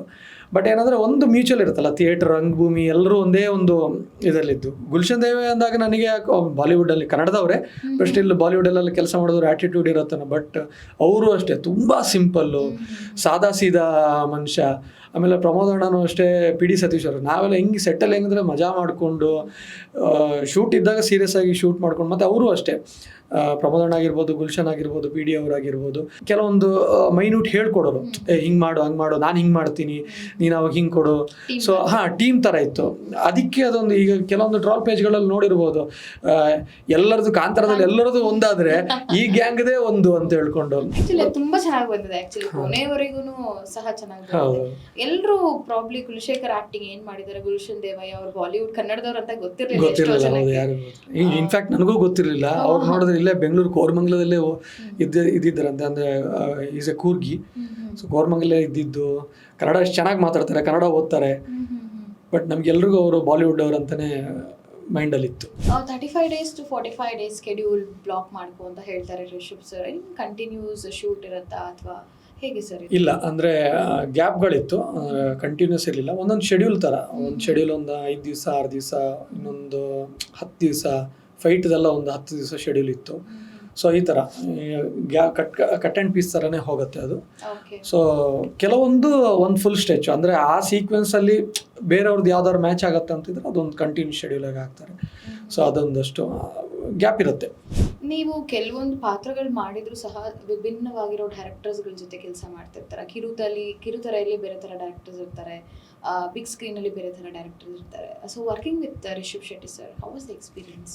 ಅವರ ಎನರ್ಜಿ ಮ್ಯಾಚ್ ಮಾಡೋದಿದೆಯಲ್ಲ, ಅದು ತುಂಬ ಕಷ್ಟ, ಎಲ್ರಿಗೂ ಸಾಧ್ಯ ಇಲ್ಲ ಅದು. ಅಂದರೆ ಬೆಳಿಗ್ಗೆ 6 ಗಂಟೆಗೆ ಸ್ಟಾರ್ಟ್ ಆದ್ರೂ ಅವ್ರು ಬಂದಿರೋರು ಆ ಟೈಮಲ್ಲೇ. ಆಮೇಲೆ ಅಷ್ಟೇ ಒಂದು 5 ನಿಮಿಷ ಬ್ರೇಕ್ ತಗೊಳ್ತಾರೆ, ಟಕ್ ಅಂತ ಬರ್ತಾರೆ. ಅವರು ಬೆಳಿಗ್ಗೆ 6 ಗಂಟೆಗೆ ಸ್ಟಾರ್ಟ್ ಆಗಿ ಎಷ್ಟೊತ್ತಿಗಾದರೂ ಮುಗಿಲಿ ಶೂಟು, ತೊಂದರೆ ಇಲ್ಲ. ಬಟ್ 1 ಸೆಕೆಂಡು ಅವರು ಸುಸ್ತಾಯಿತು ಅಂತ ಕೂತ್ಕೊಂಡಿರೋದು ನನ್ನ ಕಣ್ಣಿಗಂತೂ ಬಿದ್ದಿಲ್ಲ. ಅಷ್ಟು ಎನರ್ಜಿ ಅವ್ರದ್ದು, ಎನರ್ಜಿ ಲೆವೆಲ್ ಮಾತ್ರ ನೆಕ್ಸ್ಟ್ ಲೆವೆಲು. ಆಮೇಲೆ ಯಾವುದೋ ಒಂದು ಶಾರ್ಟಲ್ಲಿ ಇಂಜುರಿ ಆಯಿತಾ ಏನಾಯಿತು ತಲೆನೇ ಕೆಡಿಸ್ಕೊಳ್ಳಲ್ಲ ಅವ್ರು ಸಿನಿಮಾ ಮಾಡಬೇಕು, ಸಿನಿಮಾಗೆ ಏನು ಬೇಕು ಅದನ್ನು ಕೊಡ್ತಾರೆ ಅವರು. ಯಾಕಂದರೆ ಅಷ್ಟು ಅದನ್ನು ನೋಡಿದಾಗ ನಮಗೆ ಅನ್ಸೋದೇನೆಂದರೆ ಅಷ್ಟು ಪ್ರೀತಿ ಮಾಡ್ತಾರೆ ಸಿನಿಮಾನ. ಸೊ ಅಂಥವ್ರ ಜೊತೆ ಕೆಲಸ ಮಾಡೋದಿದೆಯಲ್ಲ, ನಮಗೆಲ್ಲ ಒಂದು ಒಳ್ಳೆ ಎಕ್ಸ್ಪೀರಿಯೆನ್ಸು, ಕಲಿಯೋಕ್ಕೆ ತುಂಬ ಸಿಗತ್ತೆ. ಅವಾಗ ನಮಗೂ ಒಂದು ಅನಿಸತ್ತೆ ಅವ್ರಿಗೆ ಏನಕ್ಕೆ ಈ ಸಕ್ಸಸ್ ಸಿಕ್ತು ಅಂದರೆ ಅವ್ರ ಹಾರ್ಡ್ ವರ್ಕು, ಅವ್ರ ಎಫರ್ಟು, ಆಮೇಲೆ ಅವ್ರ ಡೆಡಿಕೇಶನು, ಆಮೇಲೆ ಅವ್ರು ಕೊಡೋ ರೆಸ್ಪೆಕ್ಟ್ ಇದೆಯಲ್ಲ, ಸಿನಿಮಾ ಕೊಡೋ ರೆಸ್ಪೆಕ್ಟು, ಇದರಿಂದನೇ ಅವ್ರಿಗೆ ಸಕ್ಸಸ್ ಸಿಕ್ಕಿರೋದು. ಅವ್ರ ಟ್ಯಾಲೆಂಟು, ಅಫ್ಕೋರ್ಸ್ ಟ್ಯಾಲೆಂಟು ಇದ್ದೇ ಇರುತ್ತೆ. ಆಮೇಲೆ ಒಂದು 1% ಲಕ್ಕೂ ಬೇಕೇ ಬೇಕು, ಇಲ್ಲ ಅಂತಲ್ಲ. ಸೊ ಇದೆಲ್ಲ ಕುಡಿದಾಗ ಅವ್ರಿಗೆ ಸಕ್ಸಸ್ ಸಿಗೋದು. ಅವ್ರಿಗೆ ಸಿಕ್ಕಿರೋದ್ರಲ್ಲಿ ಯಾವುದೇ ಇದಿಲ್ಲ, ಅಂದರೆ ನಾವು ಹೇಳ್ತೀವಲ್ಲ ಅಲುಕ್ ಬುಲಕಾಗಿ ಸಿಕ್ತವರಿಗೆ, ಆ ಥರದ್ದಲ್ಲ ಇದು. ಅಂದರೆ ಅವ್ರದ್ದು ಹಾರ್ಡ್ ವರ್ಕ್ ಇದೆ, ಅವ್ರ ಸ್ಟ್ರಗಲ್ ಇದೆ. ಅಂಥವ್ರ ಜೊತೆ ನಾವು ವರ್ಕ್ ಮಾಡಿದಾಗ ನಮಗೆ ಒಂಥರ ಕಲಿಯೋಕ್ಕೆ ತುಂಬ ವಿಷಯಗಳು ಸಿಗುತ್ತೆ. ಒಳ್ಳೆ ಎಕ್ಸ್ಪೀರಿಯೆನ್ಸ್ ಹೌದು, ಪ್ಲಸ್ ನಾವು ತುಂಬ ವಿಚಾರಗಳನ್ನು ಕಲಿಬೋದು. ಆಮೇಲೆ ನಮಗೆ ಒಂಥರ ಅದು ಮೆಮೊರಿ ಥರ, ಲೈಫ್ ಲಾಂಗ್ ಅದನ್ನು ಕ್ಯಾರಿ ಮಾಡ್ಕೊಂಡು ಹೋಗ್ಬೋದು ಆ ಥರ. ಮೂವೀಸ್ ಮಾಡ್ಬೇಕಾದ್ರೆ ಕೆಲವೊಂದು ಚಾಲೆಂಜಸ್ ಇರುತ್ತೆ ನಿಮಗೆ. ಪ್ರತಿಯೊಬ್ಬ ಆರ್ಟಿಸ್ಟ್ಗಳಿಗೂ ಅವ್ರವ್ರದ್ದೇ ಆದ ಚಾಲೆಂಜಸ್ ಇರುತ್ತೆ ಕ್ಯಾರೆಕ್ಟರ್ ಮಾಡ್ತಾ. ನಿಮಗೆ ಈ ಒಂದು ಕಾಂತಾರ ಅಂತ ಹೇಳಿದ್ರೆ ದೊಡ್ಡ ಪ್ರಾಜೆಕ್ಟು, ಹೊಂಬಾಳೆ ಫಿಲ್ಮ್ಸ್ದು ಪ್ರೊಡಕ್ಷನ್ಸ್ ಬಂದಿರುವಾಗ ಎಲ್ರಿಗೂ ಅವ್ರದ್ದೇ ಆದ ಜವಾಬ್ದಾರಿ ಇರುತ್ತೆ. ನಿಮಗೆ ಈ ಥ್ರೂ ಔಟ್ ಮೂವಿ ಜರ್ನಿಯಲ್ಲಿ ಕೆಲವೊಂದು ಇಷ್ಟವಾಗಿರೋ ಸೀನ್ಸ್ ಇರುತ್ತೆ, ಆ ಥರ ಯಾವ್ದಾರು ಇದೆಯಾ? ಅಥವಾ ಕೆಲವೊಂದು ಚಾಲೆಂಜಸ್ ಸೀನ್ಸ್ ಇರುತ್ತೆ, ಆ ಥರ ಯಾವ್ದಾರು ಇದೆಯಾ ನಿಮಗೆ? ಸೀನ್ಸಲ್ಲಿ ಚಾಲೆಂಜಸ್ ಅನ್ನೋದಕ್ಕಿಂತ ಅದನ್ನು ಇವರು ರಿಷಭಣ್ಣ ಈಸಿ ಮಾಡೋರು. ಅಂದರೆ ಎಲ್ಲಾದರೂ ನಾವೆಲ್ಲರೂ ಒಂದು ಚಿಕ್ಕ ಪುಟ್ಟ ಎಕ್ಸ್ಪ್ರೆಷನ್ ಏನಾದ್ರು ಮಿಸ್ ಹೊಡಿತಿದ್ದೀವಿ ಅಂತ ಹೇಳಿದ್ರೆ ಅವರು ತುಂಬ ಪರ್ಫೆಕ್ಷನಿಸ್ಟು. ಅವರು ಒಂದೊಂದು ಸಣ್ಣ ಎಕ್ಸ್ಪ್ರೆಷನು ಆಚೆ ಆಯಿತು ಅಂತ ಹೇಳಿದ್ರೂ ಕಾಂಪ್ರಮೈಸ್ ಆಗಲ್ಲ. ಸೊ ಎಲ್ಲಾದರೂ ನಮಗೆ ಕಷ್ಟ ಆಗತ್ತೆ ಅಂತ ಅನಿಸೋ ಮುಂಚೆನೇ ಅವ್ರು ಬಂದು ನಮಗೆ ಅದು ಏನು ಬೇಕು ಅದನ್ನು ನೀಟಾಗಿ ಫೀಡ್ ಮಾಡಿ ನಮ್ಮಿಂದ ಕೆಲಸ ತೆಗೆಸೋರು ಆಚೆ. ಸೊ ಸೀನ್ಗಳು ಯಾವುದು ಕಷ್ಟ ಅಂತ ಆಗಿರಲಿಲ್ಲ. ತುಂಬ ಇಷ್ಟವಾದ ಸೀನ್ ಅಂತ ಹೇಳಿದ್ರೆ ಅದೇ ಫಸ್ಟ್ ಬೇಟೆಗೆ ಹೋಗಬೇಕಾದ್ರೆ ಗುಲ್ಶನ್ ಅವ್ರ ಜೊತೆಗೆ ಕೂತ್ಕೊಂಡು ಪ್ರಮೋದ್ ಶೆಟ್ರು ಮತ್ತು ನಾನು ಗುಲ್ಶನ್ ಒಂದು ರಥದಲ್ಲಿ ಕೂತ್ಕೊಂಡು ಬೇಟೆಗೆ ಹೋಗ್ತೀವಿ. ಅಲ್ಲೊಂದಷ್ಟು ಫನ್ನಿ ಇನ್ಸಿಡೆಂಟ್ ಆಗುತ್ತೆ. ಅದು ತುಂಬ ಇಷ್ಟವಾದ ಸೀನು. ಅದು ಬಿಟ್ಟರೆ ಅದೊಂಥರ ಫನ್ನಿಯಾಗಿ ಹೋಗೋದು. ಇನ್ನೊಂದು ಪ್ರೀ ಕ್ಲೈಮ್ಯಾಕ್ಸಲ್ಲಿ ಒಂದು ಗುಲ್ಶನ್ ದೇವಯ್ಯ ಮತ್ತು ನಮ್ಮ ಗ್ಯಾಂಗ್ ಸೀದಾ ಹೋಗಿ ಕಾಂತಾರ ಇದಕ್ಕೆ ಬೆಂಕಿ ಇಡಕ್ಕೆ ಹೋದಾಗ ಅಲ್ಲೊಂದು ಸೀನ್ ಆಗುತ್ತೆ. ಸೊ ಅಲ್ಲಿ ನಾನು ಮತ್ತು ಇನ್ನೊಬ್ರು ಕೋ ಆ್ಯಕ್ಟ್ರು ಸುಜಿತ್ ಅಂತ ನಾವು ಹೋಗಿ ಫೈಟ್ ಮಾಡೋದು, ಆಮೇಲೆ ಒಂದಿಬ್ಬರು ಹೆಣ್ಮಕ್ಳನ್ನ ಸಾಯಿಸೋಕ್ಕೆ ಟ್ರೈ ಮಾಡೋದು. ಸೊ ಅದು ನನಗೆ ತುಂಬ ಫೇವ್ರೇಟ್ ಆದ ಸೀನು. ಯಾಕಂದರೆ ಇದೊಂದು ಸ್ವಲ್ಪ ಕಾಮಿಕ್ ಆಗಿ ಹೋಗುತ್ತೆ, ಅದೊಂದು ಸ್ವಲ್ಪ ವಿಲನಿಶ್ ಆಗಿ ಹೋಗುತ್ತೆ. ಇದು 2 ಸೀನ್ ಆ್ಯಕ್ಚುಲಿ ಅಂದರೆ ಬೇರೆ ಸಿನಿಮಾಗಳಿಗೆ ನನಗೆ ಅಪ್ರೋಚ್ ಆಗೋಕ್ಕೆ ಒಂದು ಮೈಲೇಜ್ ಕೊಡುವಂಥ ಸೀನು. ಸೊ ನನಗೂ ತುಂಬ ಇಷ್ಟವಾದ ಸೀನ್ ಅದು. ಕಷ್ಟ ಅಂತ ಸೀನ್ಗಳು ಯಾವುದೂ ಆಗಿಲ್ಲ, ಯಾಕಂದರೆ ಕಷ್ಟ ಆಗಕ್ಕೆ ಅಲ್ಲಿ ಇರೋರು ಯಾರೂ ಬಿಟ್ಟಿಲ್ಲ. ರಿಷಭಣ್ಣ ಆಗಿರ್ಬೋದು, ಆಮೇಲೆ ನಮ್ಮ ಸೂಫ್ರಮ್ ಸೋದ ರವಿ ಅಣ್ಣ ಇದ್ದಾರಲ್ಲ, ಅವರು ಕೋ ರೈಟರ್ ಆಗಿದ್ದವರು, ಅವರು ಇದ್ದರು ಸೆಟ್ಟಲ್ಲಿ. ಸೊ ಅವರಾಗಿರ್ಬೋದು, ಮತ್ತು ಅನಿರುದ್ಧ್ ಮಹೇಶ್ ಅವರಾಗಿರ್ಬೋದು, ಇವರೆಲ್ಲ ಈಸಿ ಮಾಡೋರು ಈ ಕೆಲಸನ. ಟೀಮ್ ಚೆನ್ನಾಗಿತ್ತು. ಈಗ ನೀವು ಆವಾಗಲೇ ಕೇಳ್ದಂಗೆ ಕಾಸ್ಟ್ಯೂಮು ಎಲ್ಲ ಇದೆಲ್ಲ ಎಲ್ಲನೂ. ಫಾರ್ ಎಕ್ಸಾಂಪಲು ಡೈರೆಕ್ಷನ್ ಡಿಪಾರ್ಟ್ಮೆಂಟ್ ತೊಗೊಂಡ್ರೆ ನಿಮಗೆ ರಿಷಭಣ್ಣನೇ ಮೇನ್ ಪಿಲ್ಲರು. ಅವರು ಏನಾದರೂ ಬಿಡಲ್ಲ, ಚಿಕ್ಕ ಮೈನ್ಯೂಟು ಎಕ್ಸ್ಪ್ರೆಷನ್ ಕ್ಯಾಚ್ ಮಾಡಿ ತೆಗ್ಸೋರು. ಆಮೇಲೆ ಇವರು ನಮ್ಮ ಸೂಫ್ರಮ್ಸ್ ಅವರ ರವಿ ಅಣ್ಣ ಇರ್ಬೋದು, ಆಮೇಲೆ ಅನಿರುದ್ಧ್ ಮಹೇಶ್ ಅವರು ಇರ್ಬೋದು, ಅವರು ಅಷ್ಟೇ ತುಂಬ ಸಪೋರ್ಟಿವ್ ಆಗಿದ್ರು. ಇನ್ನು ಕ್ಯಾಮ್ರಾಮನ್ ಅರವಿಂದ್ ಅವರನ್ನು ಕೇಳಬೇಕಂತೇನಿಲ್ಲ, ಎಲ್ಲ ಫ್ರೇಮ್ಸು ಇವರು ಅಷ್ಟು ಬ್ಯೂಟಿಫುಲ್ ಆಗಿ ಸೀನ್ಸ್ ಬರೆಯೋರು, ಅದನ್ನು ಅಷ್ಟೇ ಎನ್ಹಾನ್ಸ್ ಆಗಿ ಅದನ್ನು ತೋರಿಸೋರು ಅವರು. ಸೊ ಅವರು ಅಷ್ಟೇ ಸಖತ್ತಾಗಿ ಮಾಡೋರು. ಅದ್ರ ಜೊತೆಗೆ ನಮ್ಮ ಕೋ ಆ್ಯಕ್ಟರ್ಗಳಾಗಿ ಪ್ರಮೋದಣ್ಣ ಆಗಿರ್ಬೋದು, ಗುಲ್ಶನ್ ಅವರಾಗಿರ್ಬೋದು, ಇವರೆಲ್ಲ ಇವರು ಜೊತೆಗೆ ಹೋದಾಗ ಅದೆಲ್ಲನೂ ಒಟ್ಟಿಗೆ ಸೇರಿದಾಗ ಸಖತ್ತಾಗಿ ಆಗತ್ತೆ ಆ ಸೀನ್ಗಳು. ಆಮೇಲೆ ಕಾಸ್ಟ್ಯೂಮ್ ಅಷ್ಟೇ, ಪ್ರಗತಿ ಮ್ಯಾಮ್ ಅವರು ಅಷ್ಟೇ ನಾನು ಆವಾಗಲೇ ಹೇಳಿದ್ನಲ್ಲ, ಅಂತ ಕೆಲವು ಲೊಕೇಶನ್ಗೆ ಹೋಗೋಕ್ಕೆ ಕಷ್ಟ, ಅಂಥ ಲೊಕೇಶನ್ಗೆ ಅವರು ಬಂದು ಶಾರ್ಟ್ಗಿಂತ ಮುಂಚೆ ನೋಡೋರು, ಚಿಕ್ಕ ಚಿಕ್ಕ ಮೈನ್ಯೂಟ್ ಪಾರ್ಟಿಕಲ್ ಆಗಿರ್ಬೋದು, ಕಿವಿಗೆ ಹಾಕಿರೋ ಓಲೆ ಆಗಿರ್ಬೋದು, ಎಲ್ಲನೂ ಅಬ್ಸರ್ವ್ ಮಾಡೋರು ಅವರು. ಸೊ ಅದನ್ನು ಅಷ್ಟೇ ಅವ್ರು ಕೇಳೋರು, ನಿಮ್ಗೆ ಏನಾದ್ರು ಫೈಟಲ್ಲಿ ಇದು ಕಷ್ಟ ಆಗ್ತಿದೆಯಾ, ಆರ್ಮರೆಲ್ಲ ಇತ್ತು, ಆರ್ಮರ್ ಇದ್ದಾಗ ಕಷ್ಟ ಆಗ್ತಿದೆ ಅಂದಾಗ ಅದನ್ನು ಚೇಂಜ್ ಮಾಡಿ ರಬ್ಬರ್ದು ಮಾಡಿಸ್ಕೊಡೋರು, ಅಷ್ಟು ಸಪೋರ್ಟಿವ್ ಆಗಿತ್ತು. ಸೊ ಇಂಥ ಸಪೋರ್ಟ್ ಇದ್ದಾಗ ಸೀನ್ ಮಾಡೋದೆಲ್ಲ ಕಷ್ಟ ಅಂತ ಅನಿಸಲ್ಲ. ಅಲ್ಲಿ ಕಷ್ಟ ಇದ್ದಿದ್ದು ಲೊಕೇಶನ್ಗೆ ಹೋಗೋದಾಗಿರ್ಬೋದು, ಅಂದರೆ ಅದು ಜೆನ್ಯೂನ್ ಕಷ್ಟಗಳು. ಚಾಲೆಂಜಿಂಗ್ ಅದು ಏನೂ ಮಾಡೋಕ್ಕಾಗಲ್ಲ. ಅದು ಈ ಸಿನಿಮಾ ಅಂತಲ್ಲ, ಆ ಥರ ಲೊಕೇಶನಲ್ಲಿ ಯಾವ ಸಿನಿಮಾ ಮಾಡಿದ್ರು ಅದು ಅಲ್ಲಿ ಹೋಗೋದೇ ಕಷ್ಟ ಅಂದಾಗ. ಬಟ್ ಆ್ಯಕ್ಚುಲಾಗಿ ಹೇಳ್ಬೇಕಾದ್ರೆ ಅದು ನಮಗೆ ಕಷ್ಟ ಅಂತ ಅನಿಸಲ್ಲ. ಯಾಕಂತ ಹೇಳಿದ್ರೆ ನಾವು ಇಷ್ಟಪಟ್ಟು ಮಾಡ್ತಿರೋ ಕೆಲಸ ನಮಗೆ ಅದೆಲ್ಲ ಕಷ್ಟ ಅಂತ ಅನಿಸಲ್ಲ. ನೋಡೋರ ಕಣ್ಣಿಗೆ ಅದು ಸ್ವಲ್ಪ ಕಷ್ಟ ಅಂತ ಅನಿಸ್ಬೋದೇನೋ. ಕಾಟೇರ ಮತ್ತು ಕಾಂತಾರ ಈ ಎರಡು ಸಿನಿಮಾದಲ್ಲಿ ಚಿಕ್ಕ ಪಾತ್ರ ಆಗಿದ್ರು ಸಹ ತುಂಬ ವೇಟೇಜ್ ಇದೆ. ಸೊ ಎರಡರಲ್ಲೂ ಏನು ಡಿಫ್ರೆನ್ಸಸ್ನ ನೀವು ಆ್ಯಸ್ ಅ ಆ್ಯಕ್ಟರ್ ಕಲ್ತ್ಕೊಂಡ್ರಿ? ಒಂದೊಂದು ಸಿನಿಮಾದಲ್ಲೂ ಒಂದೊಂದು ಆ್ಯಕ್ಟರ್ಗೆ ಕಲಿಯೋದು ತುಂಬ ಇರುತ್ತೆ. ಸೊ ಕಾಟೇರದಲ್ಲಿ ಏನು ಕಲ್ತ್ಕೊಂಡ್ರಿ ಅಥವಾ ಕಾಂತಾರದಲ್ಲಿ ಏನು ಕಲ್ತ್ಕೊಂಡ್ರಿ? ಕಾಟೇರದಲ್ಲಿ ನಿಮಗೆ ಆ ರೋಲೇ ಒಂಥರ ಡಿಫ್ರೆಂಟು, ಅಂದರೆ ಒಂದು ಸ್ವಲ್ಪ ಸೀರಿಯಸ್ ಆಗಿರ್ತಾನೆ, ಅಂದರೆ ಆ ಇಂಟೆನ್ಸಿಟಿನೇ ಬೇರೆ. ಅಂದರೆ ಅದು ಬಂದು ಇವಾಗಿನ ಜನ್ರೇಷನ್ ಕತೆ ಆಲ್ಮೋಸ್ಟ್. ಸೊ ಅಲ್ಲಿದ ಆ್ಯಕ್ಟಿಂಗ್ ಶೈಲಿನೇ ಬೇರೆ. ಅಂದರೆ ಈ ಕಾಂತಾರ ಬಂದು ಎಷ್ಟೋ ವರ್ಷದ ಹಿಂದಿನ ಇತಿಹಾಸದ ಕತೆ. ಸೊ ಅಲ್ಲಿದು ಆ್ಯಕ್ಟಿಂಗ್ ಶೈಲಿನೇ ಸ್ವಲ್ಪ ಡಿಫ್ರೆಂಟ್ ಇರುತ್ತೆ. ಸೊ ಒಬ್ಬ ಆ್ಯಕ್ಟ್ರಿಗೆ ಆ ಎರಡು ಚೇಂಜ್ ಓವರ್ ಇದೆಯಲ್ಲ, ಅದು ಆ ಥರ ಸಿಕ್ಕಿದಾಗ ತುಂಬ ಖುಷಿ ಆಗುತ್ತೆ ಮಾಡೋಕ್ಕೆ. ಚೇಂಜಸ್ ಇದ್ದಾಗ ಲುಕ್ಕೂ ಡಿಫ್ರೆಂಟ್ ಇರುತ್ತೆ. ಅಲ್ಲಿ ಫುಲ್ ಕಂಪ್ಲೀಟ್ ಶೇವು, ಇಲ್ಲಿ ಫುಲ್ ಗಡ್ಡ ಕೂದಲು ಬಿಟ್ಕೊಂಡು. ಸೊ ಆ ಥರ ಕಂಪೇರ್ ಮಾಡಿದ್ರೆ ಎರಡೂ ಡಿಫ್ರೆಂಟ್ ಆಯಾಮ. ಸೊ ಒಬ್ಬ ಆ್ಯಕ್ಟ್ರಿಗೆ ಅದು ಕಲಿಯೋಕ್ಕೂ ಅಷ್ಟೇ, ಆಮೇಲೆ ತನ್ನನ್ನು ತಾನು ತೋರಿಸ್ಕೊಳ್ಳೋಕ್ಕೂ ಅಷ್ಟೇ ಅದೊಂಥರ ಒಳ್ಳೆ ಪ್ಲ್ಯಾಟ್ಫಾರ್ಮ್. ಎರಡು ಶೇಡಲ್ಲಿ ಕಾಣಿಸ್ಕೊಂಡಾಗ ನನಗೆ ನನ್ನ ಆ್ಯಕ್ಟಿಂಗ್ ಜರ್ನಿ ಇದು ಮುಂದಿನ ಸ್ಟೆಪ್ಸಿಗೆ ನಾನು ಈ ಥರನೂ ಕಾಣಿಸ್ಕೊಳ್ತೀನಿ, ಈ ಥರನೂ ಕಾಣಿಸ್ಕೊಳ್ತೀನಿ, ನಾನು ಈ ಥರನೂ ಆ್ಯಕ್ಟ್ ಮಾಡಬಲ್ಲೆ, ಈ ಥರನೂ ಆ್ಯಕ್ಟ್ ಮಾಡಬಲ್ಲೆ ಅಂತ ತೋರಿಸ್ಕೊಳ್ಳೋಕ್ಕೆ ಹೆಲ್ಪ್ ಆಗುತ್ತೆ ಆ ಥರ. ಇವಾಗ ಲಾಸ್ಟ್ ಕ್ಲೈಮ್ಯಾಕ್ಸ್ ಅಲ್ಲಿ ಏನಾಗುತ್ತೆ ಅಂತ ಹೇಳಿದ್ರೆ, ಒಬ್ರು ಕೇಳ್ತಾರೆ ಈ ಒಂದು ಗುಂಡಿ ಐ ಮೀನ್ ಈ ಬಾವಿ ಕತೆ ಏನಿದೆ ಅದೊಂದು ದಂತಕತೆ ಅಂತ ಹೇಳ್ತಾರೆ. ಕಾಂತಾರ 3 ಏನಾದ್ರು ಬರ್ತಿದ್ಯಾ ಅಂತ ಅದು ಅವ್ರ ಹತ್ರನೇ ಕೇಳ್ಬೇಕು ನನಗೆ. ಬಟ್ ಆಬ್ವಿಯಸ್ಲಿ ಅಲ್ಲಿ ತೋರಿಸಿರೋ ಪ್ರಕಾರ ಇನ್ನೊಂದು ಅಧ್ಯಾಯ ಇದೆ ಅಂತಾನು ಹೇಳಿದ್ದಾರೆ. ಬರ್ಬೋದು ಅಂತ ಅನ್ಕೊಂಡಿದ್ದೀನಿ. ಬಂದ್ರೆ ತುಂಬಾ ಒಳ್ಳೇದು. ನಾನಂತೂ ಇಷ್ಟಪಡ್ತೀನಿ. ಅದ್ರಲ್ಲಿ ನನಗೂ ಒಂದು ಚಾನ್ಸ್ ಸಿಕ್ಕಿದ್ರೆ ಇನ್ನೂ ತುಂಬಾ ಇಷ್ಟಪಡ್ತೀನಿ. ಗೊತ್ತಿಲ್ಲ ನೆಕ್ಸ್ಟ್ ಪ್ರಾಜೆಕ್ಟ್ ಯಾವ್ದಾದ್ರು ಲೈನಪ್ ಆಗಿದೆ? ಬಿಕಾಸ್ ನೀವು ಆವಾಗಲೇ ಹೇಳಿದ್ರಿ, ನೀವು ಡೆವಿಲ್ ಸಿನಿಮಾ ಸೆಟ್ಟಿಗೆ ಹೋಗಿದ್ರಿ. ಅಂದ್ರೆ ಸುಮ್ಮನೆ ಮಾತಾಡಕ್ಕೆ, ಬಿಕಾಸ್ ದರ್ಶನ್ ಸರ್ ಇಂಟ್ರೊಡ್ಯೂಸ್ ಮಾಡಿದ್ರು ಅಂತ ಸಹ ಹೇಳಿದ್ರಿ. ಸೊ ಹಾಗಿರುವಾಗ ಎಷ್ಟೋ ಡೈರೆಕ್ಟರ್ಸ್ಗಳಿಗೆ ಒಂದು ವರ್ಸಟೈಲ್ ಆ್ಯಕ್ಟರ್ಗಳು ಪರಿಚಯ ಆಗೇ ಆಗ್ತಾರೆ. ಸೊ ಅದಾದ್ಮೇಲೆ ಅಥವಾ ಅದಕ್ಕೆ ನಂತರ ಏನಾದರೂ ಯಾವ್ದಾದ್ರು ಇನ್ನೊಂದು ಲೈನಪ್? ಒಂದು ಮೂವಿ ಕಮಿಟ್ ಆಗಿದ್ದೀನಿ. ಅದು ಇವಾಗ ಇನ್ನೇನು ಶೂಟ್ ಸ್ಟಾರ್ಟ್ ಆಗಬೇಕು. ಅದನ್ನ ಎಲ್ಲ ಆದ್ಮೇಲೆ ಮುಂದಿನ ದಿನಗಳಲ್ಲಿ ಹೇಳ್ತೀನಿ. Okay fine. As A actor ನಿಮಗೆ ಯಾವ ಥರ ಒಂದು ರೋಲ್ನ ಮಾಡಬೇಕು ಅನ್ನೋ ಅನಿಸಿದೆ ನಿಮಗೆ? ಅಥವಾ ನೆಗೆಟಿವ್ ಶೇಡಿಗೆ ಹೋಗ್ಬೇಕಾ ಅಥವಾ ಪಾಸಿಟಿವ್ ಶೇಡಿಗೆ ಹೋಗ್ಬೇಕಾ? ನನಗೆ ನೆಗೆಟಿವ್ ಶೇಡಲ್ಲಿ ಸ್ವಲ್ಪ ಒಲವು ಜಾಸ್ತಿ. ಯಾಕಂದರೆ ಅಲ್ಲಿ ಸ್ವಲ್ಪ ಆ್ಯಕ್ಟರಿಗೆ ಸ್ವಲ್ಪ ಸ್ಕೋಪ್ ಇರುತ್ತೆ. ಅಂದರೆ ಆಯಾಮಗಳಿರಲ್ಲ, ಈ ಕಟ್ಟುನಿಟ್ಟುಗಳೇನಿರಲ್ಲ. ಆಮೇಲೆ ಎಕ್ಸ್ಪೆರಿಮೆಂಟಲ್ ಮಾಡ್ಬೋದು. ಅದೇನೋ ಗೊತ್ತಿಲ್ಲ, ರಿಯಲ್ ಲೈಫಲ್ಲಿ ಏನು ಇರೋಕ್ಕಾಗಲ್ವಾ, ಅದೊಂದು ಸ್ವಲ್ಪ ಆನ್ ಸ್ಕ್ರೀನ್ ಆದರೂ ತೋರಿಸ್ಕೊಳ್ಳೋಣ ಅಂದರೆ ಇಲ್ಲಿ ರಿಯಲ್ ಲೈಫಲ್ಲಿ ವಿಲನ್ ಆಗಿರೋಕ್ಕಂತೂ ಆಗಲ್ಲಲ್ಲ.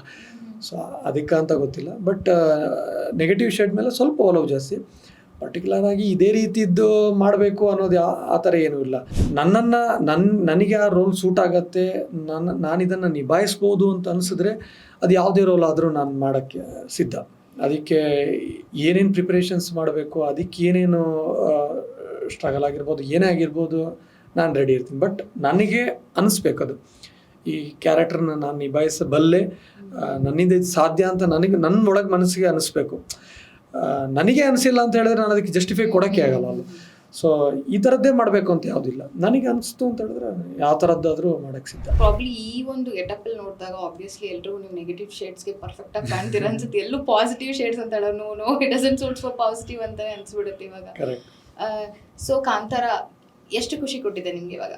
ತುಂಬ ಖುಷಿ ಕೊಟ್ಟಿದೆ, ನನಗೂ ಅಷ್ಟೇ, ನನ್ನ ಫ್ಯಾಮಿಲಿಗೂ ಅಷ್ಟೇ. ಅಂದರೆ ಡೇ ಒನ್ನಿಂದ ನನ್ನ ಸ್ಟ್ರಗಲನ್ನು ನೋಡ್ಕೊಂಡು ಬಂದವರು ನನ್ನ ಪೇರೆಂಟ್ಸು. ಅದಾದಮೇಲೆ ಮದುವೆ ಆದಮೇಲೆ ನನ್ನ ವೈಫ್ ನೋಡ್ಕೊಂಡು ಬಂದು ನನ್ನ ಸ್ಟ್ರಗಲ್ನ. ಸೊ ಆ ಸ್ಟ್ರಗಲ್ನ ನೋಡ್ತಿದ್ದವರು ಆನ್ ಸ್ಕ್ರೀನ್ ನೋಡಿದಾಗ ನಮ್ಮನ್ನು, ಆಮೇಲೆ ಅದನ್ನು ಜನರು ಇವಾಗ ಗುರ್ತು ಹಿಡಿತಿದ್ದಾರೆ ಅಂದಾಗ ಅವ್ರಿಗೆ ಅದೊಂದು ಖುಷಿ ಇರುತ್ತೆ ಗೊತ್ತಾ. ಆ ಖುಷಿನ ನಾವು ನೋಡಿದಾಗ ನಮಗೂ ಒಂದು ಸ್ಯಾಟಿಸ್ಫ್ಯಾಕ್ಷನ್ ಆಗುತ್ತೆ. ನನ್ನ ಸಪೋರ್ಟ್ ಮಾಡಿದವ್ರಿಗೆ ಒಂದು ಖುಷಿ ಸಿಗ್ತಲ್ಲ ಅನ್ನೋದು. ಆಮೇಲೆ ನನಗೆ ಆ ಸ್ಟ್ರಗಲಿಂದ ಒಂದು ರೆಕಾಗ್ನೇಷನ್ ಸಿಗ್ತಿದೆಯಾ ಅಂದಾಗ ಅದೊಂದು ಸ್ಯಾಟಿಸ್ಫ್ಯಾಕ್ಷನ್ ಇದೆಯಲ್ಲ, ಅದು ಪ್ಲಸ್ ತುಂಬ ಖುಷಿ ಕೊಟ್ಟಿದೆ ನನಗೆ. ಅದರಲ್ಲಿ ದೂಸರ ಮಾತೇ ಇಲ್ಲ. ಆಸ್ ಎ ಆರ್ಟಿಸ್ಟ್ ಅವ್ರ ಲೈಫ್ ಹೀಗೆ ಇರುತ್ತೆ. ಸಿ ನೀವಿವಾಗ ಯಾವುದೋ ಒಂದು ಮೂವಿ ಬಂದಾಗ ಮಾತ್ರ ನೀವು ಆ ಒಂದು ಮೂವಿಯಲ್ಲಿ ಆ ಕೆಲಸದಲ್ಲಿ ತೊಡಗಿರ್ತೀರ ನೀವು. ಅದಾಗಿದ ನಂತರ ಆಸ್ ಎ ಆರ್ಟಿಸ್ಟ್ ಬರೀ ಆರ್ಟಿಸ್ಟ್ ಆಗಿ ಇರ್ತಾರ, ಅಥವಾ ಹಿಂದೆ ನೀವು ಇಂಜಿನಿಯರಿಂಗ್ ಅಂತ ಹೇಳಿದ್ರೆ ಆ ಏನಾದ್ರು ಇನ್ನೂ ಕಂಟಿನ್ಯೂ ಮಾಡ್ತಿದ್ದೀರಾ? ಇಲ್ಲ, ಇಂಜಿನಿಯರಿಂಗ್ ಓದಿದ್ದು ಕೆಲಸ ಮಾಡಿದ್ದು ಅದು ಕಂಟಿನ್ಯೂ ಮಾಡ್ತಿಲ್ಲ. ಬಟ್ ನನ್ನದೇ ಆದಂಥ ಅಂದರೆ ಕ್ಯಾಮ್ರಾ ರೆಂಟಲ್ಸ್ ಮಾಡ್ತೀನಿ. ಆಮೇಲೆ ನಮ್ಮದು ಸ್ಕೈಲೈನ್ ಮೀಡಿಯಾ ಅಂತ ಒಂದು ಇದಿದೆ, ವೆಂಚರ್ಸ್ ಇದೆ. ಅದರಲ್ಲಿ ನಾವು ಏನು ಮಾಡ್ತೀವಿ ಅಂದರೆ ವೆಡ್ಡಿಂಗ್ದು ಅಥವಾ ಎನಿ ಇವೆಂಟ್ಸ್ದು ಫೋಟೋಗ್ರಫಿ ವಿಡಿಯೋಗ್ರಫಿ ಸರ್ವಿಸಸ್ ಮಾಡಿಕೊಡ್ತೀವಿ. ಅದೇ ಹಾಗೆ ಹೇಳ್ದಂಗೆ ಕ್ಯಾಮ್ರಾ ರೆಂಟಲ್ಸ್ ಮಾಡ್ತೀವಿ. ಸೊ ಆ ಥರನೂ ಇದೆ ನಮ್ಮದು. ಯಾಕಂದರೆ ಇದೊಂದೇ ಅಂತಲ್ಲ, ಆ್ಯಕ್ಟಿಂಗ್ ಇಲ್ದಿದ್ದಾಗ ಆ ಕೆಲಸ ಮಾಡ್ತಾ ಇರ್ತೀವಿ. ಸೊ ಬೇಸಿಕಲಿ ಆಕ್ಟರ್ಸ್ ಲೈಫ್ ಯಾರ್ದು ಈಸಿ ಇಲ್ಲ ಅಲ್ವಾ? ಹೌದು, ಆ್ಯಕ್ಟರ್ಸ್ ಅಂತನೂ ಅಲ್ಲ, ಎಲ್ಲ ಫೀಲ್ಡಲ್ಲಿ ಸ್ಟ್ರಗಲ್ ಇದ್ದಿದ್ದೆ. ಯಾವ ಫೀಲ್ಡಲ್ಲೂ ಸ್ಟ್ರಗಲ್ ಇಲ್ಲ ಅಂತ ಇಲ್ಲವೇ ಇಲ್ಲ. ನಿಮಗೆ ಈಸಿಯಾಗಿ ಯಾವುದು ಸಕ್ಸಸ್ ಸಿಗಲ್ವಲ್ಲ. ಸೊ ಎಲ್ಲ ಫೀಲ್ಡಲ್ಲೂ ಸ್ಟ್ರಗಲ್ ಇದ್ದಿದೆ. ನಮ್ಮದು ಬ್ಯಾಕಪ್ ಪ್ಲ್ಯಾನ್ಗಳು ನಾವು ಇಟ್ಕೊಂಡು ಮುಂದೆ ಹೋಗಬೇಕು ಅನ್ನೋದು ನನ್ನದು ಒಂದು ಎಥಿಕ್ಸ್ ಅಷ್ಟೇ. ಸೊ ಅಪ್ಕಮಿಂಗ್ ನೀವು ಇದನ್ನೇ ಕಂಟಿನ್ಯೂ ಮಾಡ್ತಾ ಹೋಗ್ತೀರಾ? ಬಿಕಾಸ್ ಆರ್ಟಿಸ್ಟ್ ಅನ್ನೋದು ಆರ್ಟಿಸ್ಟ್ ಆಗಬೇಕು ಅನ್ನೋದು ನಿಮ್ಗೆ ಅವಾಗಿಂದ ಇರೋದ್ರಿಂದ ಇನ್ಮೇಲೆ ಪ್ರಾಬ್ಲಿ ಇಷ್ಟು ವರ್ಸಟೈಲ್ ಕ್ಯಾರೆಕ್ಟರ್ಸ್ ನೋಡಿರುವಾಗ ಅವಕಾಶಗಳು ಬರೋ ಸಾಧ್ಯತೆಗಳು ಜಾಸ್ತಿನೇ ಇದೆ ಅಂತ. ಖಂಡಿತ ಇದನ್ನೇ ಮಾಡ್ಕೊಡಿ. ಈಗ ಬಂದಾಗಿದೆ, ಆಲ್ರೆಡಿ ಸಮುದ್ರದ ಮಧ್ಯದಲ್ಲಿ ಈಜ್ತಾ ಇದ್ದೀನಿ. ಇವಾಗ ಫಾರ್ ಎಕ್ಸಾಂಪಲ್ ಒಂದು ಹಡಗು ಬಂತು, ಕಾಟೇರದಂಥ ಹಡಗು ಬಂತು. ಆ ಹಡಗಿಗೆ ಹತ್ಕೊಂಡೆ, ಅಲ್ಲಿ ಕೆಲಸ ಮಾಡಿದೆ, ಮತ್ತೆ ಅಲ್ಲಿಂದ ಇಳಿದೆ, ಮತ್ತೆ ಈಜ್ಕೊಂಡು ಮುಂದೆ ಹೋದೆ. ಅವಾಗ ಕಾಂತಾರದಂಥ ದೊಡ್ಡ ಹಡಗು ಬಂತು, ಅಲ್ಲಿ ಹತ್ಕೊಂಡೆ, ಅಲ್ಲಿ ಕೆಲಸ ಮಾಡಿದೆ, ಅಲ್ಲಿಂದ ಇಳಿದೆ, ಅಲ್ಲಿಂದ ಮುಂದೆ ಹೋಗ್ತಿದ್ದೀನಿ. ನೆಕ್ಸ್ಟ್ ಯಾವ್ದು ಸಿಗತ್ತೋ ಗೊತ್ತಿಲ್ಲ, ಚಿಕ್ಕ ಬೋಟು ಸಿಗ್ಬೋದು, ಇಲ್ಲ ಹಡಗು ಸಿಗ್ಬೋದು, ಅಲ್ಲಿಗೆ ಹತ್ಕೊಳ್ಳೋದು, ಅಲ್ಲಿ ಕೆಲಸ ಮಾಡೋದು, ಮುಂದೆ ಹೋಗ್ತಾ ಹೋಗೋದು. ಎಂಡ್ ಅನ್ನೋದಿಲ್ಲ, ಆ್ಯಕ್ಟ್ರಿಗೆ ಎಂಡ್ ಅನ್ನೋದಿಲ್ಲ. ಯಾವುದೇ ಅಂದರೆ ಪ್ರಾಜೆಕ್ಟ್ಗಳು ಬರಲಿ, ಹೊಸ ಹೊಸದು ನಾನು ಡೈಲಿ ಕಲಿತಾನೇ ಇರಬೇಕು.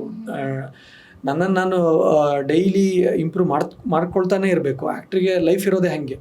ಸೊ ಹಂಗೆ ಅವಾಗ ಹೇಳ್ದಂಗೆ ಯಾವ ಹಡಗು ಸಿಗುತ್ತೆ ಅಥವಾ ಬೋಟ್ ಸಿಗುತ್ತೆ ಅದಕ್ಕೆ ಹತ್ಕೊಳ್ಳೋದು, ಕೆಲಸ ಮಾಡೋದು, ನೆಕ್ಸ್ಟ್ ಮುಂದೆ ಹೋಗೋದು. ಈ ಥರನೇ ಕಂಟಿನ್ಯೂಸ್ ಇದೇ ಮಾಡ್ತೀನಿ. ಒಬ್ಬ ಆರ್ಟಿಸ್ಟ್ಗಳಿಗೆ ಡೈರೆಕ್ಟರ್ಸ್ ಒಂದು ದೊಡ್ಡ ರೋಲ್ ಪ್ಲೇ ಮಾಡ್ತಾರೆ ಅಂತ ಅನ್ಸುತ್ತಲ್ವ? ಬಿಕಾಸ್ ಅವ್ರಿಗೆ ಆಪರ್ಚುನಿಟಿ ಕೊಡಬೇಕು ಅಥವಾ ಈ ಕ್ಯಾರೆಕ್ಟರ್ಗೆ ಇದೇ ಪರ್ಸನ್ ಸ್ಯೂಟಬಲ್ ಆಗಬೇಕು ಅಂತ ಹೇಳುವಾಗ ಅಲ್ಲಿ ಡೈರೆಕ್ಟರ್ಸ್ ಪಾತ್ರ ಜಾಸ್ತಿ ಇರುತ್ತೆ, ಪ್ರೊಡ್ಯೂಸರ್ಸ್ ಪಾತ್ರ ಜಾಸ್ತಿ? ಡೈರೆಕ್ಟರ್ ಪಾತ್ರ ತುಂಬ ಜಾಸ್ತಿ ಇರುತ್ತೆ. ಯಾಕಂತ ಹೇಳಿದ್ರೆ ನನಗೆ ಅನ್ಸೋ ಪ್ರಕಾರ ಆ್ಯಕ್ಟರ್ದು ಮೈಂಡು ಸ್ವಲ್ಪ ಫ್ಲಕ್ಚುಯೇಟಿಂಗ್ ಆಗ್ತಾ ಇರುತ್ತೆ. ಯಾಕಂದರೆ ಆ್ಯಕ್ಟರ್ ಆದವನಿಗೆ ಎಲ್ಲನೂ ಇಷ್ಟ ಆಗುತ್ತೆ. ಯಾವುದೋ ಅಲ್ಲೊಂದು ಕ್ಯಾರೆಕ್ಟರ್ ನೋಡಿದಾಗ ನನಗೆ ಯಾವ ಥರ ಮಾಡಬೇಕು ಅನ್ನೋದಿರುತ್ತೆ, ಅಥವಾ ಇನ್ನೊಬ್ಬ ನೋಡಿದಾಗ ನನಗೆ ಈ ಥರ ಮಾಡಬೇಕು, ಇದನ್ನು ಬಟ್ ಡೈರೆಕ್ಟರ್ ಆದವ್ರು ಏನು ಮಾಡ್ತಾನೆ, ಅದನ್ನೆಲ್ಲ ಕಟ್ ಮಾಡಿ, ಇಲ್ಲ ನಿನ್ನ ಕ್ಯಾರೆಕ್ಟರ್ ಇದೆಷ್ಟೇ ಮಾಡಬೇಕು ನೀನು ಅನ್ನೋದನ್ನು ಮೋಲ್ಡ್ ಮಾಡ್ತಾನೆ.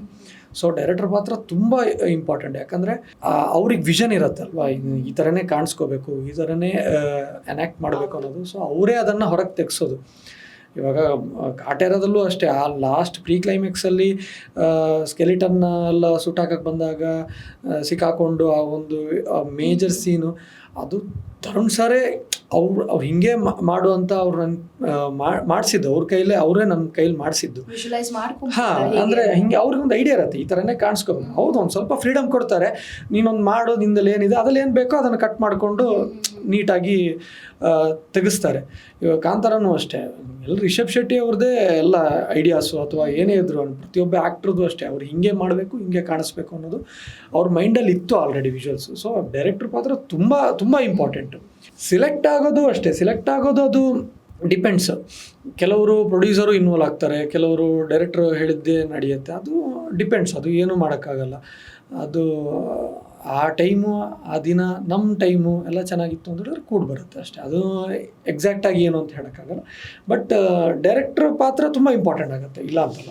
ಆಸ್ ಅ ಆಕ್ಟರ್ ನೀವು ದರ್ಶನ್ ಸರ್ ಹತ್ರ ಏನು ಕಲ್ತ್ರಿ, ರಿಷಬ್ ಸರ್ ಹತ್ರ ಏನು ಕಲ್ತ್ರಿ? ಪ್ರೊಫೆಷ್ನಲಿ ಅಂತ ಬರುವಾಗ ಎಲ್ಲರೂ ಆಕ್ಟರ್ ಅವ್ರದೇ ಆದ ಶೈಲಿಯಲ್ಲಿ ಒಂದು ಚಾಪುನ ಮೂಡಿಸಿಟ್ಬಿಟ್ಟಿರ್ತಾರೆ. ನೀವು ಇಬ್ರು ವರ್ಸಟೈಲ್ ಆಕ್ಟರ್ಸ್ ಜೊತೆನೂ ಕೆಲಸ ಮಾಡಿದ್ರಿ. ಸೊ ದರ್ಶನ್ ಸರ್ ಜೊತೆ ಏನು ಕಲ್ತ್ರಿ, ರಿಷಬ್ ಸರ್ ಜೊತೆ ಏನು ಕಲ್ತ್ರಿ? ಆ್ಯಕ್ಟಿಂಗ್ ಬಗ್ಗೆ ಅಂತೂ ಹೇಳೋದೇ ಇಲ್ಲ. ಆ್ಯಕ್ಟಿಂಗ್ ಇಬ್ಬರು ಅವ್ರ ಫೀಲ್ಡಲ್ಲಿ ಅವರು ಟಾಪಲ್ಲಿದ್ದಾರೆ, ಇವರು ಇದರಲ್ಲಿ ಟಾಪಲ್ಲಿದ್ದಾರೆ, ಇಲ್ಲ ಅಂತಲ್ಲ. ಅದು ಬಿಟ್ಟು ಕಲ್ತಿರೋದು ಏನಂತ ಹೇಳಿದ್ರೆ ದರ್ಶನ್ ಸರ್ದು ಸಿಂಪ್ಲಿಸಿಟಿ. ಪ್ರತಿಯೊಬ್ಬರನ್ನು ಅವರು ರೆಕಗ್ನೈಸ್ ಮಾಡಿ ಮಾತಾಡೋದಿದೆಯಲ್ಲ, ಈ ಒಂದು ಅಂಥ ಚಾಲೆಂಜಿಂಗ್ ಸ್ಟಾರ್ ಆದ್ರೂ ಒಬ್ಬ ನಾರ್ಮಲ್ ಮನುಷ್ಯನ ಥರ ಮಾತಾಡಿಸ್ತಾರೆ. ನಾರ್ಮಲ್ ಮನುಷ್ಯನ ಥರ ಕೂತ್ಕೊಂಡು, ಅಂದರೆ ಆ ಈಗೋ ಅಥವಾ ಹೆಡ್ ವೆಯ್ಟು ಅಂತೆಲ್ಲ ಹೇಳ್ತಾರೆ, ಅದು ಯಾವುದೂ ಇಲ್ಲ. ಗ್ರೌಂಡೆಡ್. ಸೊ ಇದನ್ನು ಕಲ್ತ್ಕೊಂಡೆ. ರಿಷಬ್ ಸರ್ದು ಎನರ್ಜಿ, ಸ್ಪೀಡು, ಆಮೇಲೆ ಅವ್ರಿಗೆ ವರ್ಕಿಗೆ, ಅವರು ಸಿನಿಮಾಗೆ ತೋರಿಸೋ ಡೆಡಿಕೇಶನ್ನು, ಅದನ್ನು ಕಲ್ತ್ಕೊಂಡೆ. ಆಮೇಲೆ ಅವರು ಅಷ್ಟೇ ತುಂಬ ಸಿಂಪಲ್. ನಾನು ಆವಾಗಲೇ ಹೇಳ್ದಂಗೆ ಕಾಂತಾರ ಸೆಲೆಕ್ಟ್ ಆಗಿದ್ದು ಅಷ್ಟೇ ಅಲ್ವಾ. ನಾನು ಬಂದು ಅವ್ರು ಒಂದೇ ಮಾತು ಕೇಳಿದೆ, ಏನು ಮಾಡ್ತಿದ್ದೆ, ಏನೂ ಮಾಡ್ತಿಲ್ಲಡ ಅಂತಲೇ ಹೇಳಿದ್ದಕ್ಕೆ ಬಂದುಬಿಡೋ ಕುಂದಾಪುರಕ್ಕೆ ಲುಕ್ ಟೆಸ್ಟ್ ಕೊಡು ಅಂತಲೇ ಆಗಿದ್ದದು. ಎಲ್ಲೋ ಒಂದು ಸರ್ಕಾರಿಯಲ್ಲೇ ಕ್ಯಾಮ್ರಾ ಅಸಿಸ್ಟೆಂಟ್ ಆಗಿದ್ದೆ. ಅದಾದಮೇಲೆ ಒಂದಷ್ಟು ಸಿನಿಮಾ ಆಗಿರ್ಬೋದು, ಸೀರಿಯಲ್ಗಳ ಮಾಡ್ತಾ ಬಂದು ಅಲ್ಲೂ ನೋಡಿಕೊಂಡು ಎಲ್ಲ ಇವನ ಕೈಯಲ್ಲಿ ಮಾಡಿಸ್ಬೋದು ಅಂತೇಳಿ ಕರೆಸಿ ಒಂದು ಚಾನ್ಸ್ ಕೊಡೋದಿದೆಯಲ್ಲ, ಅವ್ರಿಗೇನು ನನಗೆ ಚಾನ್ಸ್ ಕೊಡಬೇಕು ಅಂತ ಏನು ರೂಲ್ಸ್ ಇರಲಿಲ್ವಲ್ಲ. ಬಟ್ ಅವ್ರ ಮನಸ್ಸಿಂದ ಅದೊಂದು ಕೊಟ್ಟರಲ್ವ, ಆ ಸಿಂಪ್ಲಿಸಿಟಿನೇ. ಅದಕ್ಕೆ ಅವರು ಅಲ್ಲಿ ಆ ಸ್ಟೇಜ್ಗೆ ಹೋಗಿರೋದು. ದರ್ಶನ್ ಸರ್ ಆಗಿರ್ಬೋದು, ರಿಷಬ್ ಸರ್ ಆಗಿರ್ಬೋದು, ಎಲ್ಲರೂ ಅಷ್ಟೇ. ಅವ್ರ ಸಿಂಪ್ಲಿಸಿಟಿ, ಅವರು ಗ್ರೌಂಡೆಡ್ ಆಗಿರೋದು, ಆಮೇಲೆ ಅವ್ರ ಎನರ್ಜಿ, ಅವರ ಸಿನಿಮಾಗೆ ತೋರಿಸೋ ಆ ಒಂದು ಡೆಡಿಕೇಶನ್ ಇದೆಯಲ್ಲ ಅದು. ಇವಾಗ Rishab sir versatile actor as well as ಇಡೀ ಕನ್ನಡ ಇಂಡಸ್ಟ್ರಿನ ತಿರುಗಿ ನೋಡೋ ಥರ ಮಾಡಿದ್ದಾರೆ. ಎಲ್ಲರಿಗೂ ಇತ್ತು ಕನ್ನಡ ಇಂಡಸ್ಟ್ರಿಯಲ್ಲಿ, ಲೈಕ್ ಎಲ್ಲೋ ಒಂದು ಕಡೆ ರೀಸೆಂಟಾಗಿ ಎಲ್ಲೋ ಒಂದು ಸೈಮಾದಲ್ಲೂ ಅಷ್ಟೇ, ಯಾರು Duniya Vijay sir voice rice ಮಾಡ್ತಾರೆ, ಈ ಥರ ಮಾಡಬೇಡಿ, ಲೈಕ್ ಕನ್ನಡದವ್ರಿಗೆ ಫಸ್ಟ್ ಆದ್ಯತೆ ಕೊಡಿ, ಆಮೇಲೆ ನಾವು ಬರ್ತೀವಿ ಅಂತ. ಸೊ ಕನ್ನಡನ ಎಲ್ಲೋ ಎಷ್ಟೋ ಜನ ಸ್ವಲ್ಪ ಕೆಳಗಡೆ ಇಟ್ಟಿದ್ರು ಅನ್ಸುತ್ತೆ. ಇವಾಗ ರಿಷಬ್ ಸರ್ ಇಡೀ ವರ್ಲ್ಡ್ ವೈಡ್ ತಿರುಗಿ ನೋಡೋ ಥರ ಮಾಡಿದ್ದಾರೆ. ಸೊ ರಿಷಬ್ ಸರ್ ಸಹ ಒಬ್ಬ artist as well as a director. ನೀವು ಇವಾಗ ಕ್ಯಾಮ್ರಾ ಅಸಿಸ್ಟೆಂಟ್ ಆಗಿ ಕೆಲಸ ಮಾಡ್ತಿದ್ದೆ ಅಂತ ಹೇಳಿದ್ರಿ. ಅಲಾಂಗ್ ವಿತ್ ಆರ್ಟಿಸ್ಟ್ ನಿಮಗೆ DOP ಆಗೋದೇನಾದರೂ ಇಂಟ್ರೆಸ್ಟ್ ಇದೆಯಾ ಅಂತ? ಆ ಥರ ಏನು ಮೈಂಡಲ್ಲಿಲ್ಲ. ಆರ್ಟಿಸ್ಟ್ ಆಗಬೇಕು ಅನ್ನೋದೇ ಇದ್ದಿದ್ದು. ಕ್ಯಾಮ್ರಾ ಅಸಿಸ್ಟೆಂಟಾಗಿ ಕೆಲಸ ಮಾಡಿದ್ದು ಹೊಟ್ಟೆಪಾಡಿಗೋಸ್ಕರ. ಅಂದರೆ ಕೆಲಸ ಬಿಟ್ಟು ಆಮೇಲೆ ಏನಾದರೂ ಮಾಡಲೇಬೇಕಲ್ಲ. ಸಿನಿಮಾ ಇವಾಗ ರೆಗ್ಯುಲರ್ ಆಗಿ ಆ್ಯಕ್ಟ್ರ್ಗಳಿಗೆ ಡೈಲಿ ಕೆಲಸ ಇರಲ್ವಲ್ಲ. ಸೊ ಆವಾಗ ನಮ್ಮದು ಹೊಟ್ಟೆಪಾಡು ನಡಿಬೇಕಲ್ಲ. ಸೊ ಹಾಗಾಗಿ ಕ್ಯಾಮ್ರಾ ಅಸಿಸ್ಟೆಂಟಾಗಿ ಹೋಗಿದ್ದು. ಆಮೇಲೆ ಇನ್ನೊಂದೇನಂತ ಹೇಳಿದ್ರೆ, ಕ್ಯಾಮ್ರಾ ಅಸಿಸ್ಟೆಂಟಾಗಿ ಮಾಡ್ಬೇಕಾದ್ರೆ ನಮಗೂ ಸ್ವಲ್ಪ ಟೆಕ್ನಿಕಲ್ ನಾಲೆಜ್ ಗೊತ್ತಾಗುತ್ತಲ್ಲ, ಲೆನ್ಸ್ಗಳು ಎಷ್ಟಿರುತ್ತೆ, ಅದು ರೇಂಜ್ ಏನಿರುತ್ತೆ. ಸೊ ಆ್ಯಕ್ಟ್ರಿಗೆ ಆ ಥರ ಟೆಕ್ನಿಕಲಿ ಗೊತ್ತಿದ್ರೂ ಒಂದು ಸ್ವಲ್ಪ ಅದು ಹೆಲ್ಪ್ ಆಗುತ್ತೆ. ನಾವು ಆ್ಯಕ್ಟ್ ಮಾಡ್ಬೇಕಾದ್ರೆ ಇದು ಈ ಲೆನ್ಸ್ ಹಾಕಿದ್ದಾರೆ, ನಮಗೆ ಇಷ್ಟೇ ಇದೆ ಫ್ರೇಮು, ಸೊ ನಾನು ಇಷ್ಟು ಮಾಡ್ಬೋದು ಅನ್ನೋದು ನಮಗೊಂದು ಗೊತ್ತಾಗುತ್ತೆ.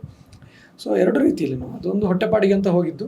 DOP ಆಗಬೇಕು ಅನ್ನೋದೆಲ್ಲ ಏನು ಸದ್ಯ ಮೈಂಡಲ್ಲಿಲ್ಲ. ಮತ್ತು ಗೊತ್ತಿಲ್ಲ ಮುಂದೆ ಜೀವನ ಹೆಂಗೆ ಹೋಗುತ್ತೆ ಅನ್ನೋದು ಗೊತ್ತಿಲ್ಲ.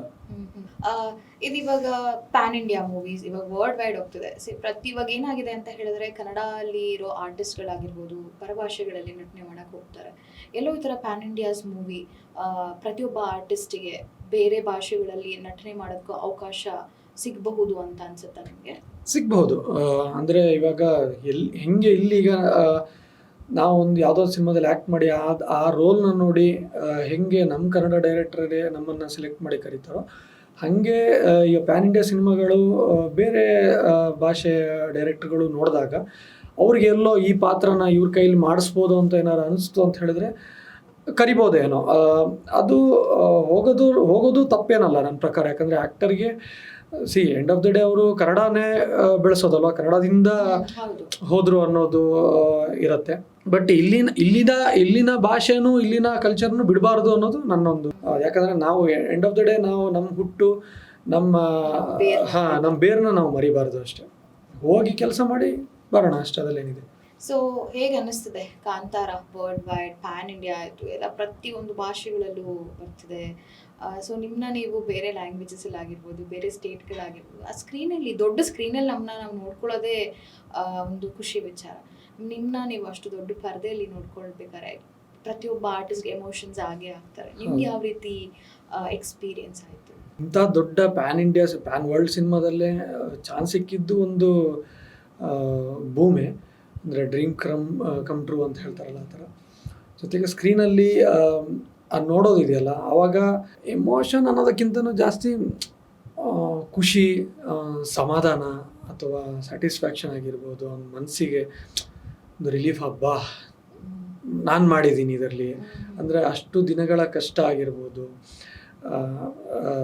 ಶೂಟಿಂಗ್ ನಾವು ಹೋಗ್ತಿದ್ದ ಕಷ್ಟಗಳಾಗಿರ್ಬೋದು, ಎಲ್ಲನೂ ಅದಕ್ಕಿಂತ ಹಿಂದೆ ನನ್ನ ಪರ್ಸ್ನಲ್ ಲೈಫ್ದು ಕಷ್ಟಗಳು, ಅಂದರೆ ಆ್ಯಕ್ಟ್ರ್ ಆಗಬೇಕು ಅಂದಾಗ ಸ್ಟ್ರಗಲ್ಗಳು, ಅದೆಲ್ಲ ಪಾಪಪ್ ಆದಾಗ ಮೈಂಡಲ್ಲಿ ಆನ್ ಸ್ಕ್ರೀನ್ ನೋಡಿದಾಗ ಅದನ್ನು ಜನ ಗುರ್ತಿಡಿದು ಅಪ್ರಿಸಿಯೇಷನ್ ಮಾಡಿದಾಗ ಒಂದು ಮನಸ್ಸಿಗೆ ಒಂದು ಅಂತ ಒಂದು ರಿಲ್ಯಾಕ್ಸ್ ಇರುತ್ತಲ್ಲ, ರಿಲೀಫ್ ಇರುತ್ತಲ್ಲ, ಆ ಥರ ಅನಿಸತ್ತೆ. ಅಂದರೆ ಹೌದು, ಎಮೋಷನನ್ನು ಒಂದು ಮಟ್ಟಿಗೆ ಒಂದು ನಾನು ಸ್ವಲ್ಪ ಎಮೋಷನಲ್ ವ್ಯಕ್ತಿ ಅಲ್ಲ, ಬಟ್ ಆದ್ರೂ ಸ್ಯಾಟಿಸ್ಫ್ಯಾಕ್ಷನ್ ಅಂತೂ ಆಗುತ್ತೆ, ಖುಷಿ ಆಗುತ್ತೆ, ಸಮಾಧಾನ ಆಗುತ್ತೆ. ಅದು ಅಂದರೆ ಇನ್ನೂ ಮಾಡಬೇಕು, ಇನ್ನೂ ನೆಕ್ಸ್ಟ್ ಲೆವೆಲ್ಗೆ ಏನೋ ಮಾಡಬೇಕು ಅನ್ನೋ ಒಂದು ನಮಗೆ ಏನು ಹೇಳ್ತಾರೆ ಮೋಟಿವೇಶನ್ ಆಗಿರ್ಬೋದು, ಒಂದು ಪುಷ್ ಥರನೂ ಕೊಡುತ್ತೆ.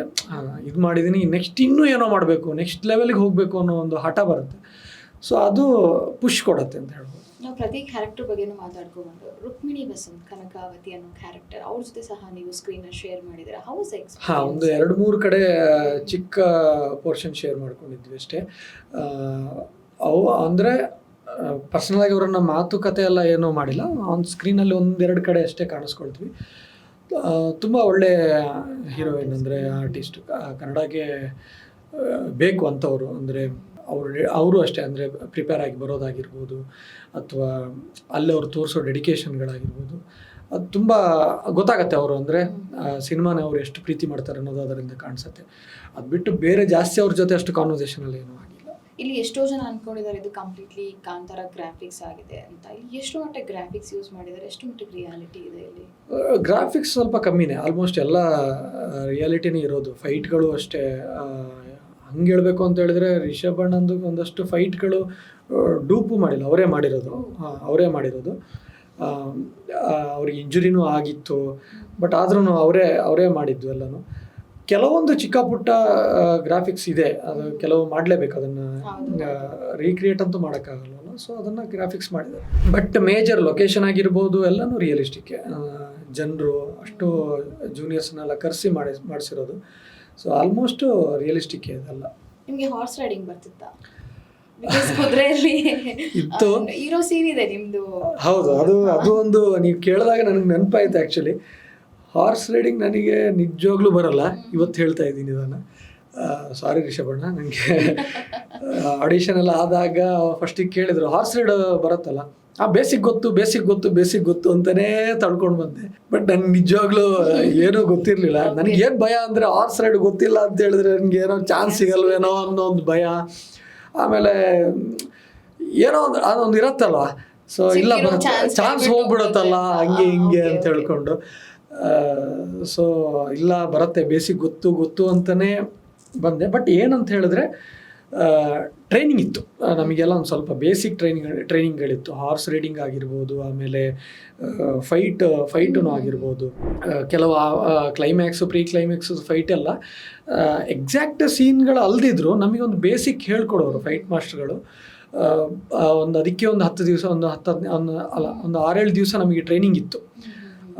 ಸ್ವಲ್ಪ ಒಂದು ಚಿಕ್ಕ ಪುಟ್ಟ ಬೇಸಿಕ್ ಹಾರ್ಸಲ್ಲಿ ಮೂವ್ ಆಗೋದಾಗಿರ್ಬೋದು, ಫೈಟ್ಗಳಲ್ಲಿ ಮೂಮೆಂಟ್ಗಳು ಹೆಂಗೆ ತಗೊಳ್ಬೇಕು. ಯಾಕಂದರೆ ಇದು ಇವಾಗಿನ ಕಾಲದ ಫೈಟ್ ಅಲ್ಲ, ಇದು ಕಮರ್ಷಿಯಲ್ ಫೈಟ್ ಅಲ್ಲ, ಎಷ್ಟೋ ವರ್ಷದ ಹಿಂದೆ ಇತಿಹಾಸದ ಕಥೆ ಆಗಿರೋ ಕಾರಣ ಆ ಫೈಟ್ ಮೂಮೆಂಟ್ಗಳು ಸ್ವಲ್ಪ ಡಿಫ್ರೆಂಟ್ ಇರುತ್ತೆ. ಸೊ ಅದಕ್ಕೆ ಸಪ್ರೇಟ್ ಟ್ರೈನಿಂಗ್ ಇತ್ತು. ಸೊ ಅಲ್ಲಿ ಸ್ವಲ್ಪ ಬೇಸಿಕ್ ಕಲ್ತ್ಕೊಂಡು ಆಮೇಲೆ ಹಾರ್ಸಿಗೆ ಒಬ್ಬರು ಟ್ರೈನರ್ಗಳು ಇರ್ತಾರಲ್ಲ, ಅವ್ರ ಹತ್ರ ಸ್ವಲ್ಪ, ಅವರೆಲ್ಲ ಪಾಪ ಹಿಂದಿಯವರಿದ್ದರು ಕೆಲವರು, ಅವ್ರ ಹತ್ರ ಸ್ವಲ್ಪ ಮಾತಾಡಿಕೊಂಡು ಅವ್ರ ಹತ್ರ ಸ್ವಲ್ಪ ಕಲ್ತ್ಕೊಂಡು ಆಮೇಲೆ ನಾನೇ ಓಡಿಸಿದ್ದು, ಯಾರ್ದು ಹೆಲ್ಪ್ ಎಲ್ಲ ನಾನೇ ಓಡಿಸಿದ್ದು.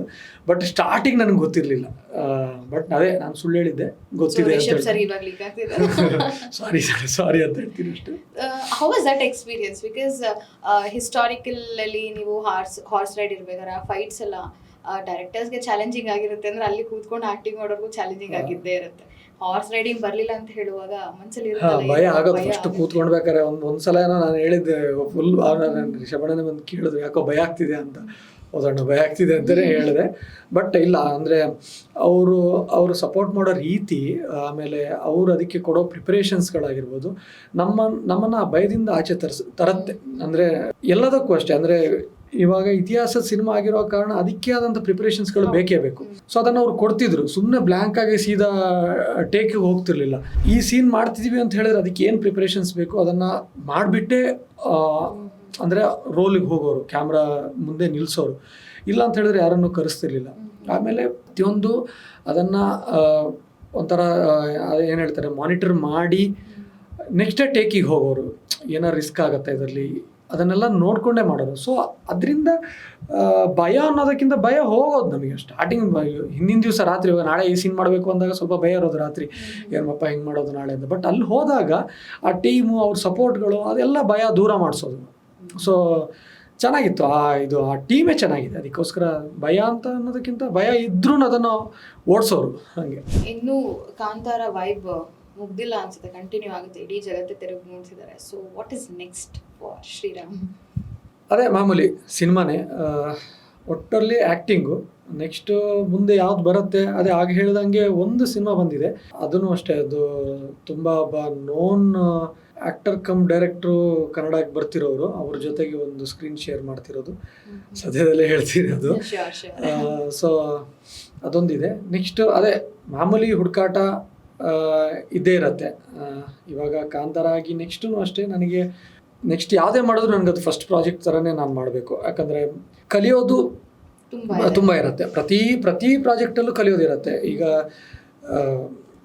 ಹಿಂದೆ ಮಾಡಿರೋದನ್ನು ಎಕ್ಸ್ಪೀರಿಯನ್ಸ್ನ ತಗೊಂಡು ಮುಂದೆ ಬೇರೆ ಕಲ್ತ್ಕೊಂಡು ಹೋದ್ರೇ ನಾವು ಬೆಳೆಯೋಕ್ಕಾಗೋದು ಅಂತ ನಾನು ನಂಬಿದ್ದೀನಿ. ಸೊ ನೆಕ್ಸ್ಟ್ ವಾಪಸ್ ಸ್ಟಾರ್ಟಿಂಗಿಂದ ಕಿರುತೆರೆ ಬಂದರೆ ಕಿರುತೆರೆನೂ ಮಾಡ್ಕೊಂಡು ಹೋಗ್ತೀರಾ? ಹಾಂ, ಯಾವುದು ಬರುತ್ತೆ, ಅದೇ ನಾನು ಆವಾಗ ಹೇಳ್ದಂಗೆ ನನಗೆ ಮನಸ್ಸಿಂದ ಈ ಪಾತ್ರ ನನಗೆ ನಿಭಾಯಿಸೋಕ್ಕಾಗತ್ತೆ ಅಂತ ಅನ್ನಿಸ್ಬೇಕು.